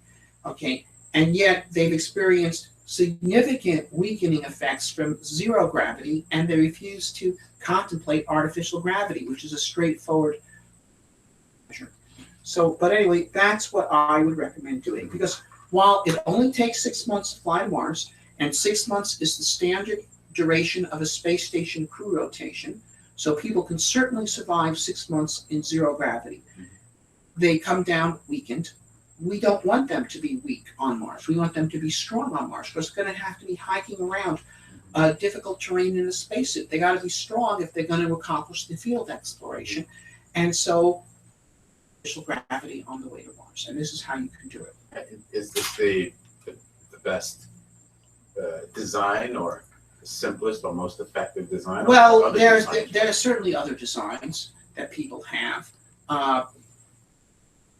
A bigger spacecraft than this relatively compact one, and you spin it faster. The faster you spin, the more gravity you make. The faster you spin, the less the swing arm needs to be.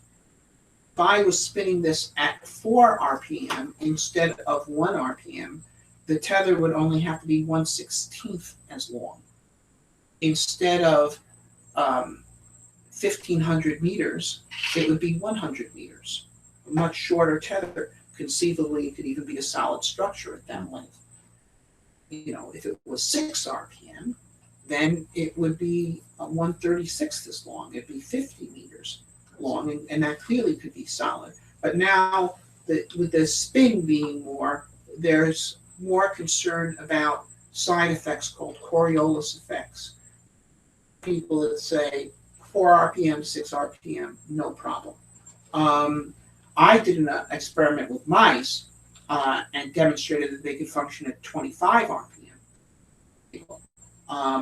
But people are not mice. But that was to see if we could create a 1-meter diameter satellite where we could put cages inside and spin it and create Mars gravity for the mice without them being disoriented by the high spin. And the answer to that is yes, you could.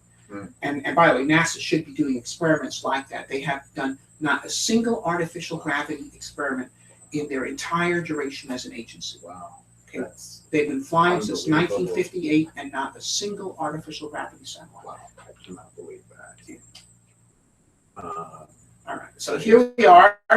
They get close. They're on a 6-month trajectory, so they're actually in the lead compared to the second Earth return vehicle.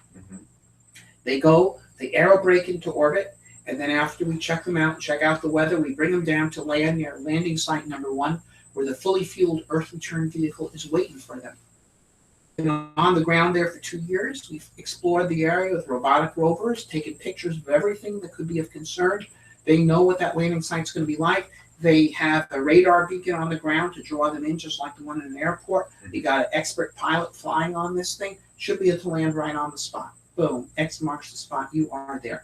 And, you know, during Apollo, we actually landed within 200 meters of a surveyor spacecraft we put on the moon before. And our guidance systems are much better today. But so we should be able to hit it accurately. But let's say we land 50 kilometers off, which would be a very big landing error under these conditions. We have with us in the lower deck of the Hab a pressurized ground roving vehicle with a methane oxygen engine, one-way range of 1,000 kilometers. So it really take piss poor piloting to land too far away for that to accomplish the surface rendezvous. And finally, if you land anywhere on the planet, we still have the second Earth return vehicle following us out to Mars, which we could bring down to land near them. But the main idea is they land near the first one. The second one is landed somewhere else. You could land it right there and have the 2 Earth return vehicles right at the same base. I prefer to land it a few hundred kilometers away because that's where the next expedition is going to go. And I'd like them to explore someplace new, but I'd like it to still be close enough that if worse came to worse, we could drive over to it. That's 2 complete Earth return vehicles, either one of which can get them home. But the main idea for it is to make propellant which It will be used to support the next human expedition, which flies out 2 years after that, along with another Earth return vehicle, which is their backup, but which otherwise opens up landing site number 3. So every 2 years, 2 launches. That's an average of 1 per year. When we were launching the space shuttle in a serious way, we were launching an average of 6 a year. So we're talking about using 1/6 of our heavy lift capability to support this program. We easily do. And furthermore, if we had such a heavy lift vehicle, we'd want to launch more than 1 a year, because if you have this whole workforce supporting the operation of that vehicle, it's extremely inefficient to only do 1 launch a year. So for those who say, what about the moon? I say, fine. We do this. We can also do the moon. We can do asteroids too. The place where I disagree with moon people is their allegation that we can't do Mars unless we have a moon base. If we do Mars, then we can also have a moon base. Just like when we went to the moon, we didn't need a space station to go to the moon, but because we had the hardware to send people to the moon, we had hardware to launch a space station called Skylab in an afternoon. And so it was an ancillary capability. What we're talking about here, by developing the hardware set that gives us Mars, it also gives us the whole inner solar system as places we can go. Next chart. So this is an actual photograph of the Mars base. Yes. Yeah, Awesome. that's awesome. So it was transmitted back from the future. Right. Now so here you see the conical vehicle is the Earth return vehicle.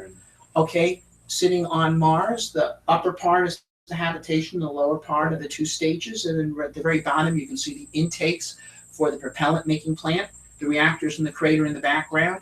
On the left-hand side, you see the tuna can hab. Upstairs is where they live. Downstairs is more of a garage, workshop, cargo hold kind of place. Some solar panels in the background to give backup power if we ever have to turn the reactor off. You see the little pressurized rover there. It's like a little SUV for driving around Mars. In shirt sleeve, you can then put on a spacesuit and go outside. Now, I believe we should also have like all-terrain vehicles that you ride in your spacesuit. Gives you a much more rough and ready and informal relationship to the environment. We also have that was used to deploy the reactor. It's sitting in the shadow of the Earth return vehicle on the far right. It's hard to see. Oh, I see. Yeah, right. Yeah, that's a backup utility vehicle. Okay. And then in the foreground, you have an inflatable greenhouse. Yes. And that's not a mission critical element. They have all the food they need, but it is a experiment in growing food on Mars in Martian gravity, Martian sunlight, Martian soil, all of that, and for the benefit of future missions and future bases. So now we're on Mars for 1.5 years, because that's approximately how long you need for the planets to move around and open up the launch window that sends you back to Earth. But that's not a problem. 6 months back, you don't want to spend a week on Mars. Okay, you want to spend a comparable amount of time on Mars to the travel time. Just like you don't do a vacation in Hawaii, spending 5 days going out, 5 days coming back, and an afternoon at the beach. That's silly, right? But so that's the plan. 6 months out, 1.5 years on Mars, 6 months back. During that time, we explore Mars for all sorts of things, for resources, for geological knowledge, and so forth. But we also are doing the search for life, search for fossils, because Mars was once a warm and wet planet, that if the theory is correct that life evolves wherever you have appropriate physical and chemical conditions, then life should have appeared on Mars. And then if we could find evidence of it, either fossils or extant organisms, we'll know that life is a necessary development under appropriate conditions. It means that of these 3,000 planets that Kepler has found, probably at least 1,000 of them have life. It means of the hundreds of billions of planets in the Milky Way galaxy, hundreds of billions of them have life. It means there are trillions of planets in the universe with life. It means that we are not alone. Right. Okay. And of course, they're also doing experiments in addition to the greenhouse, other experiments in the kinds of technologies needed to become self-sufficient on Mars. So even on this first landing, we're starting to prepare the way for self-sufficiency on Mars. which is the necessary condition for the settlement of Mars. And so here you see a later phase where I think in the initial phase we land a lot of habitats in a network of bases to explore a lot of different places. But 8 landings have occurred, or 10 or something, we'll know if there was ever life on Mars and what it was like and what it is like if it's still there. So that question will move to the new question, which is not is there life on Mars? It's will there be life on Mars? Can we settle Mars? Right. And for that, we want a more substantial base. And based on the previous period of field exploration, we choose the best place for a base, and we just start landing all the habitats in the same place. And in the concept shown here, the habitats can't land, right next to each other. They land hundreds of yards apart, but you want to move them together so people can visit each other, no matter how you get all dressed up. And so these habitats are second generation habitats, which have landing gear that can not only articulate up and down, but also side to side, thus allowing them to walk. The Martians did in the War of the Worlds. So this technology has heritage on Mars and is therefore embraced here. All right, next. Yeah. Okay. And then this just shows we could use the same stuff to build a base on the moon. Yeah, right. Next chart. Okay. And so this is kind of the primary flight elements you need to do the moon and Mars in the near term. A heavy lift booster, a HAB module, Earth return vehicle, 2 stages for coming back from Mars, 1 stage for coming back from the moon, and an aeroshell for use on Mars. Now, and your mental cost estimating algorithm is probably about as good as what NASA uses.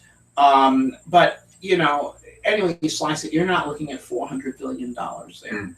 Okay, you're looking at tens of billions, not hundreds of billions, to develop that. And that's within the existing high overhead standard aerospace industry complex costing. Talking about doing this completely privately. I mean, if you're talking about doing that, if this was done by internal funding at, say, SpaceX or Blue Origin, it's less than $10 billion to develop all this. So now we have semi-direct. Now, so why was semi-direct created? Okay, the semi-direct architecture. Okay, when NASA finally started taking Mars Direct seriously, the associate administrator at that time, Mike Griffin, who later became NASA administrator, but then in 1992 or so was the associate administrator for exploration. He sent me back to Johnson Space Center and he told them, look, you got to listen to this guy. So they listened. And showed them the architecture. They took out the chalk and they said, well, we finally got it. Okay, direct flight to Mars, no on-orbit assembly, no on-orbit infrastructure, use of Martian resources starting on the first mission, long duration stays on Mars starting on the first mission, all these principles all go together and they're different from the set of principles that they've been operating from. Okay. But we got it. All right, but we think your Earth return vehicle habitation is too small. We want a bigger one. So we got out the chalk and we said, how can we alter this architecture to allow for a larger Earth return vehicle than the relatively small one in the Mars Direct plan?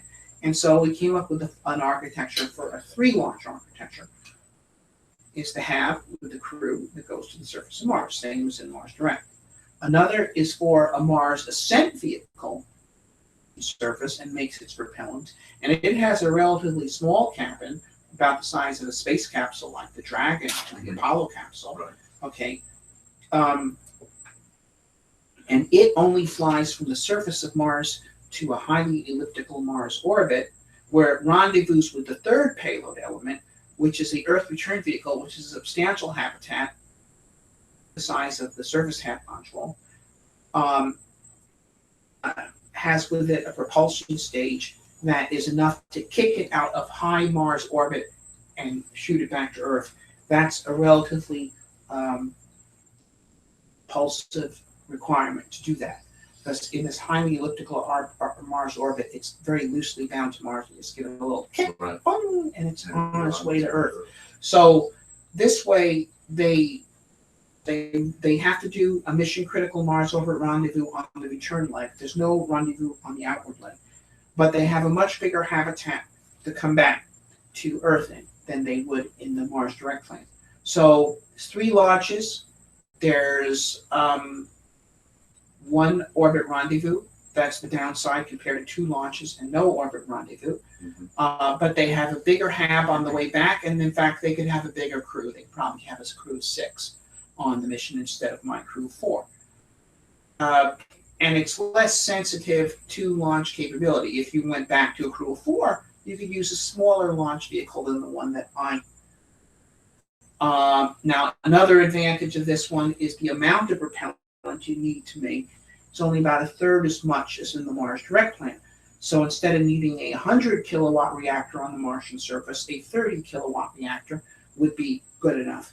And so that lowers that requirement and maybe even puts you in the range where you might be able to get away with solar power instead of a reactor, which in the mid-90s was a significant consideration because Al Gore was the vice president and he was very anti-nuclear and didn't want to see nuclear anything in any plans. Okay, now that's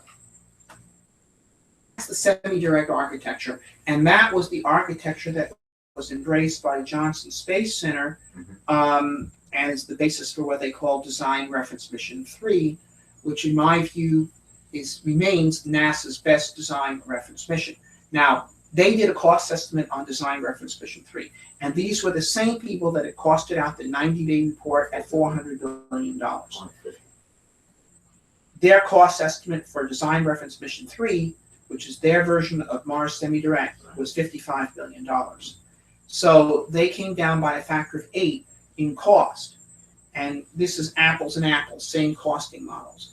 Now, I went and I said, look, you could cut the cost more. You don't need a crew of 6. You can have a crew of 4. And they had more equipment. They had heavier equipment. Instead of the little SUV, they had this big RV-sized ground rover and all kinds of stuff they didn't really need. And but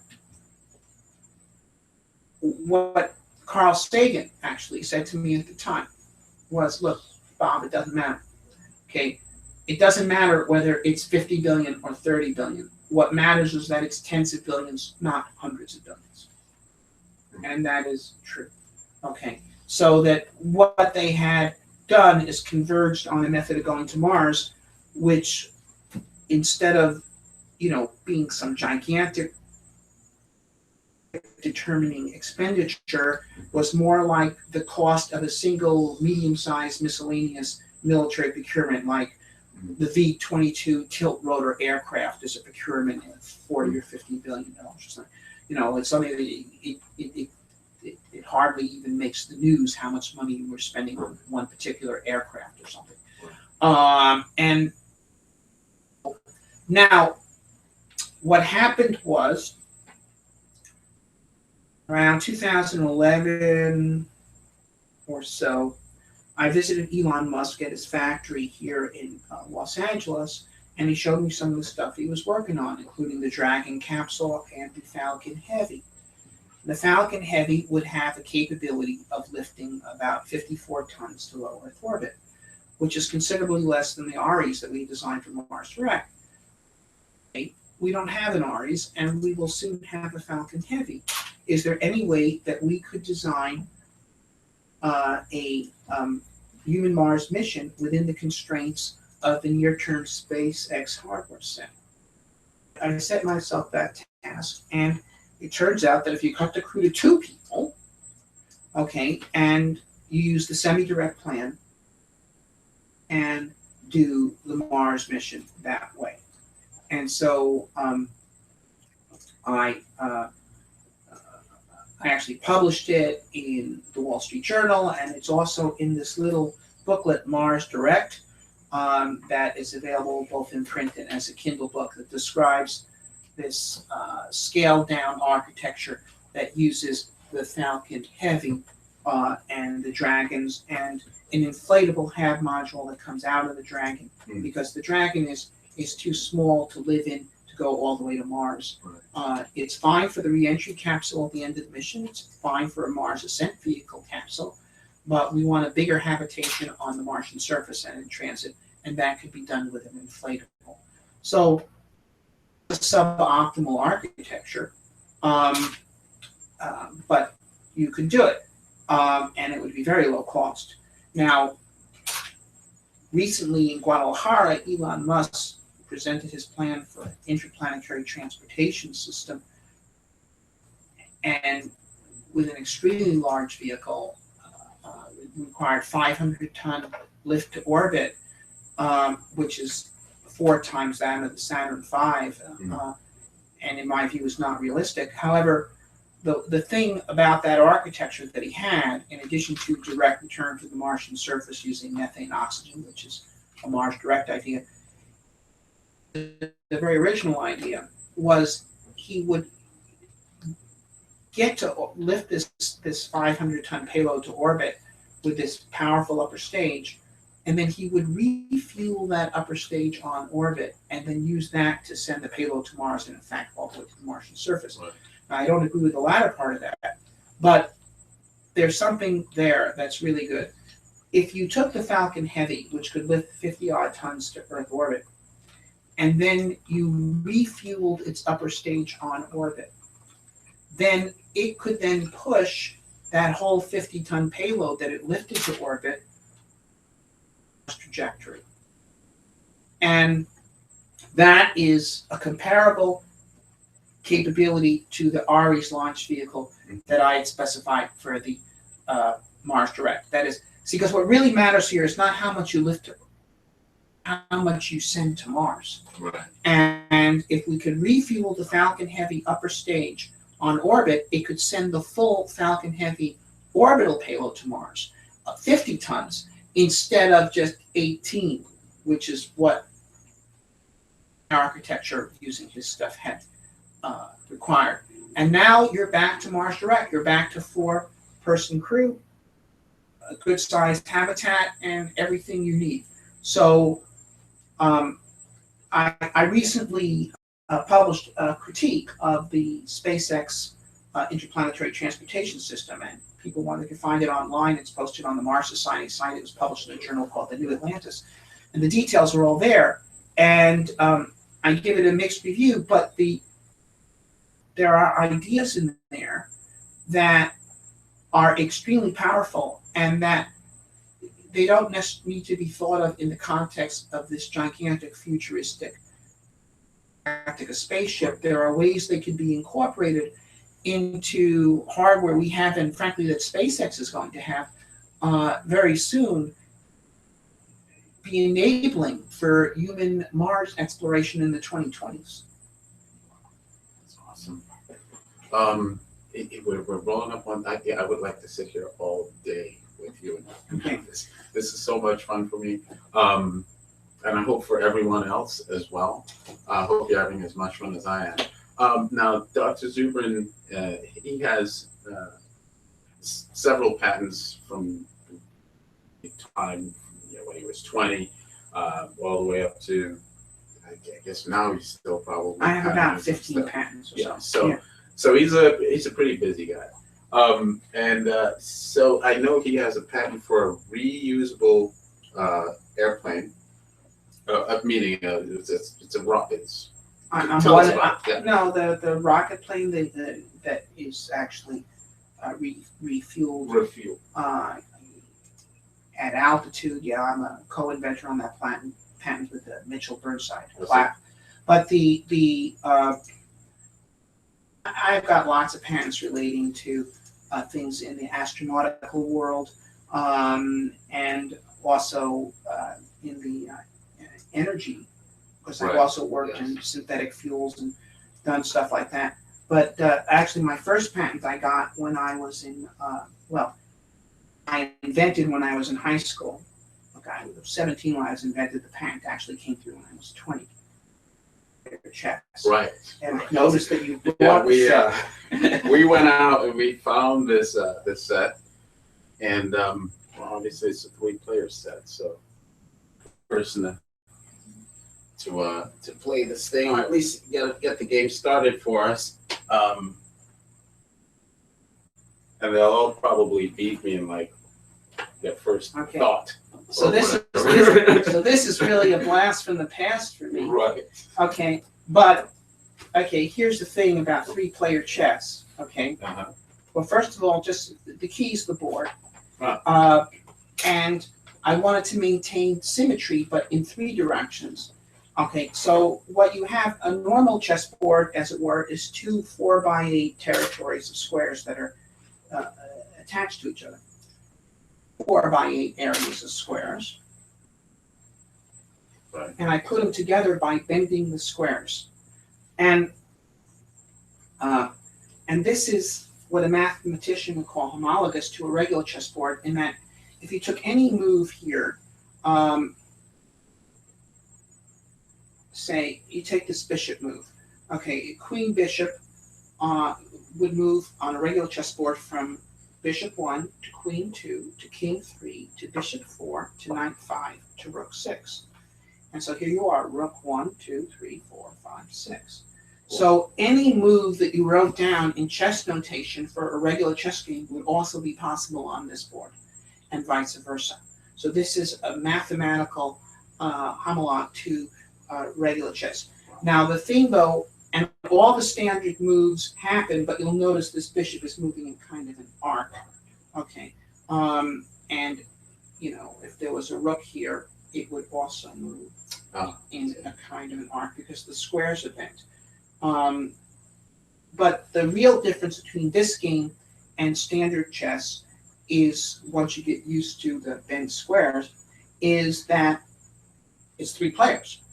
So you make alliances and then you double cross your allies. Right, You are not obliged to keep your word. And There can be only one in the end. right. But what it does, you see, is in a regular chess game, if one player is significantly better at chess skills than the other, he or she will always beat the opponent, period, end of story.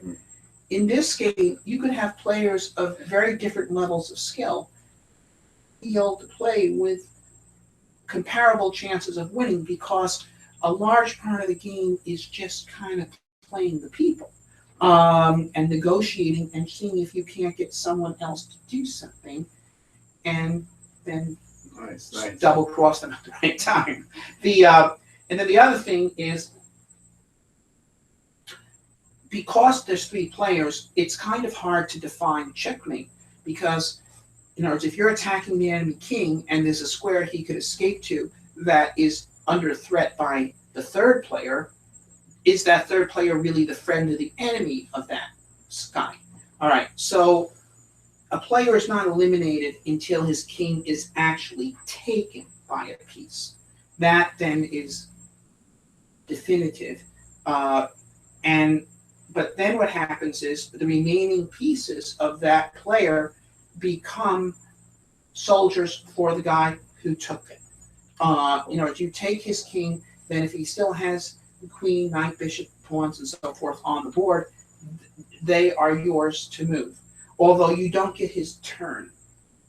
Okay, because if you had 2 turns and all these extra pieces, then that would be impossible for the remaining player to deal with it all. I see. Okay. Let's see. Let's get into this. Okay, so we need a 3rd player. Okay, I think someone in the audience there. Come on over, Matthew. Let's get you on here. Just gotta shift this out of the way. Grab your seat like that. Go ahead and introduce yourself. Tell them who you are. Okay, hi, I'm Matthew Foucault. I'm a planetary scientist at the Jet Propulsion Lab. I don't work on Mars, I work on comets and icy moons of Jupiter and Saturn. So, see to hear about all the plans that Dr. Zubrin has put together for Mars. He got really excited. Oh, thank you. Yeah. So he had to be here to meet you today, and I'm glad we're able to, help him with that or make that happen. So okay, so So who's you're moving? white, you be red. Of course. All right, Alright. so make a move. Okay, so start with the king's pawn. Okay. And I will do that. Okay, I'm gonna be different. I'm gonna move it. So Knight. this moves in the same same L shape Yes. that it always is. So that would be something like that. Yes. Okay. Your turn. Interesting. Now another thing is, in chess, frequently you have exchanges. I take your knight, you take me back. That's an even trade. And that clearly can happen here too. But the difference is that if we're trading pieces and he's staying out of it, he's becoming stronger relative to us by simply staying out of the fight. So How much you guys take care of each other? actually, yeah.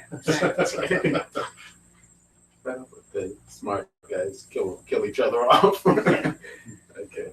So, I see. I'll go with that. Just play it safe. I'm a coward. Your turn. Okay, so the queen goes like that, right? So Yeah. okay. From here.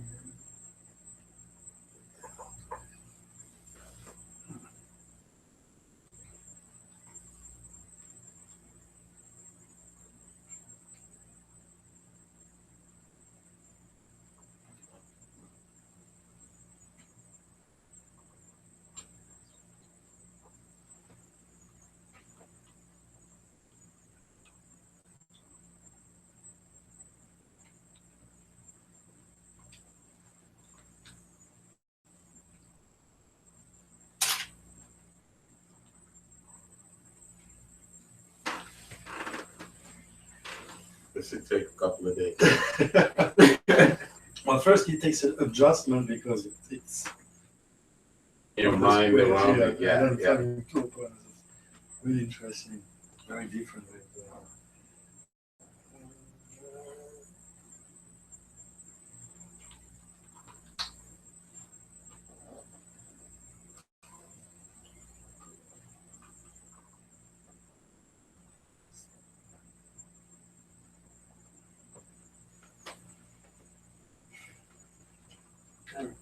Now, I'll make a move now that I might not make if this was a game we're going to play out, but just to illustrate, I can take this bishop here,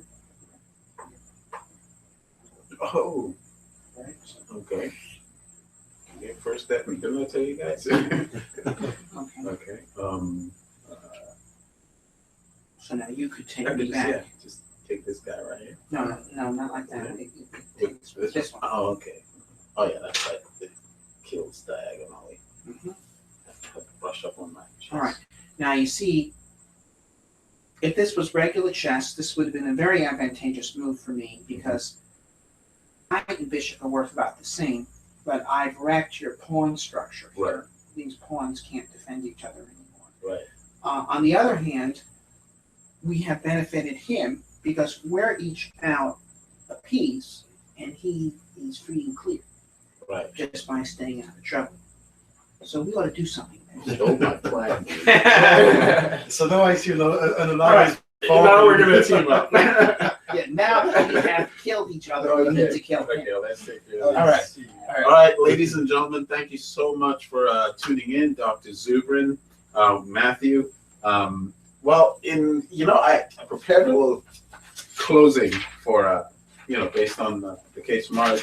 So in the spirit of the great explorers, astronomers like Columbus, Lewis and Clark, Edmundson, Copernicus, Bray, Kepler, Huygens, Cassini, Hall, Schiaparelli, and even dreamers like Percival Lowell, we've proven that we cannot achieve success in science or exploration without a little bit of passion, common sense, and moxie.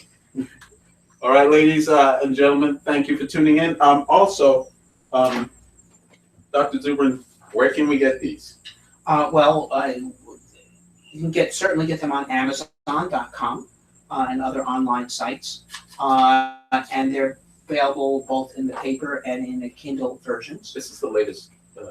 Yeah, Right. this is the latest. This is this is my principal work, which explains how to, send people to Mars in our time, how to build bases, how to colonize Mars, how to even terraform Mars. This is a lighter-hearted book. This is a guide to immigrants to Mars from an old hand. And he's a bit of a scoundrel, and he's taken my name.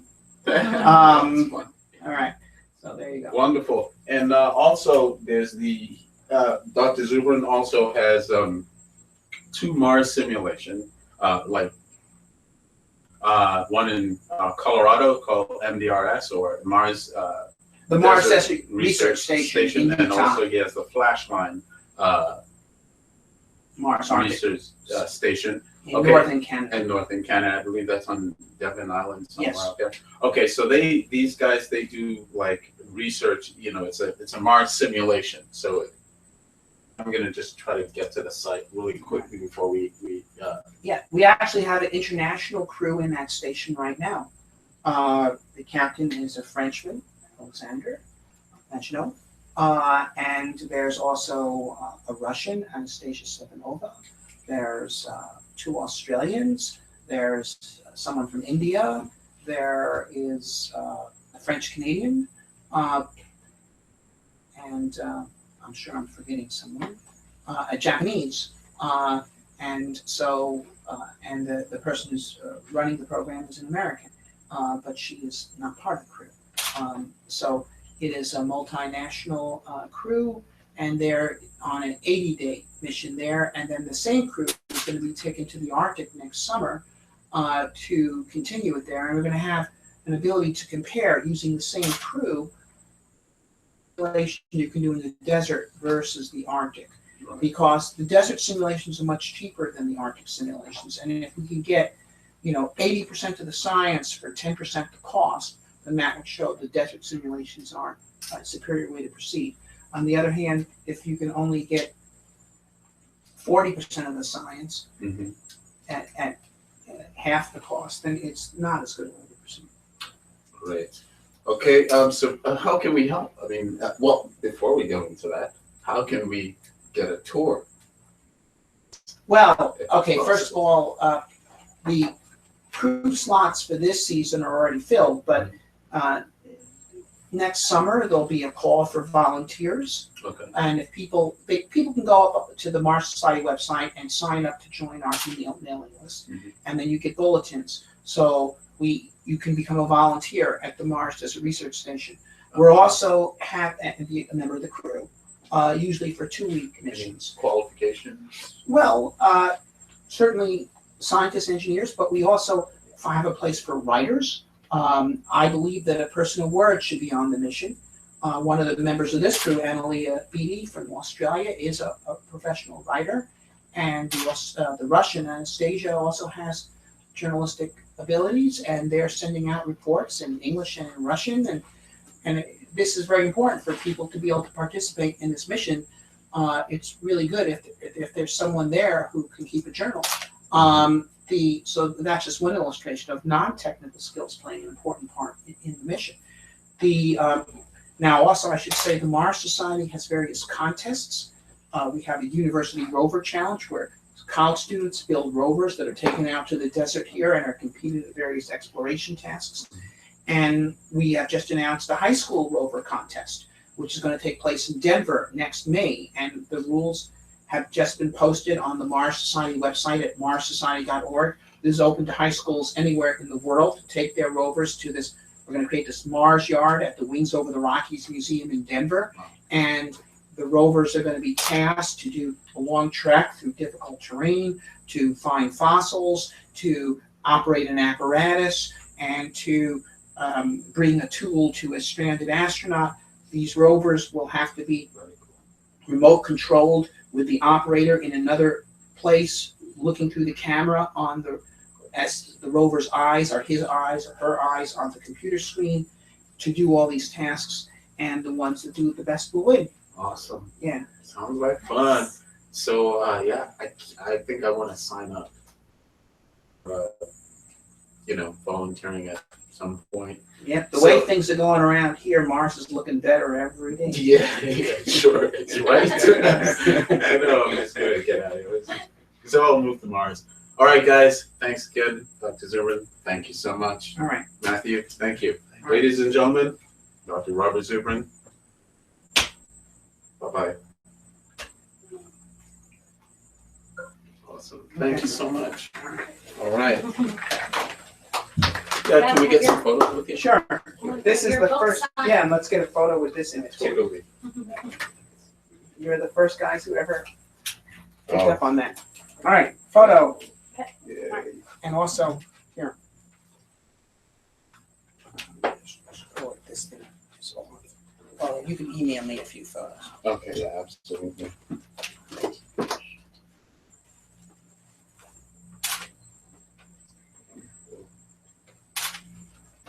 In there, my Huh? It does, oh yeah, Matthew. Let's get Matthew in the shot.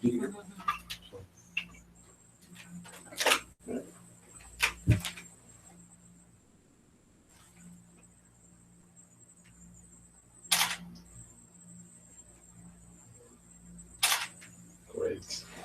Just, Awesome, awesome. If there's anyone else or would like you, oh, I promised the audience, Have your book signed. Ken? yeah, autographed, yeah, I'm gonna, raffle. So, well, this one is mine, of course, I'm not, as you can see, I was doing my homework. yeah, sure did.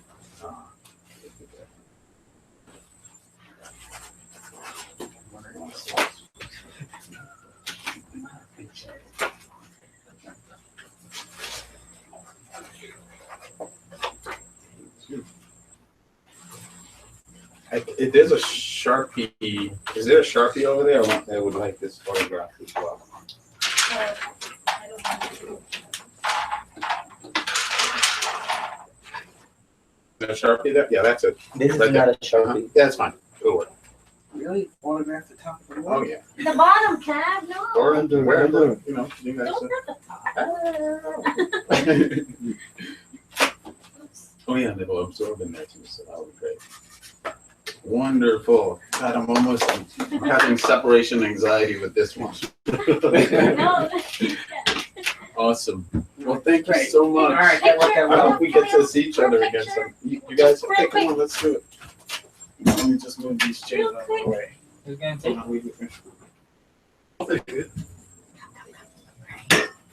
Get these chairs back a little bit. Yeah, hang it out back here. It's all right, I have one already. Okay. Is it on? Yeah.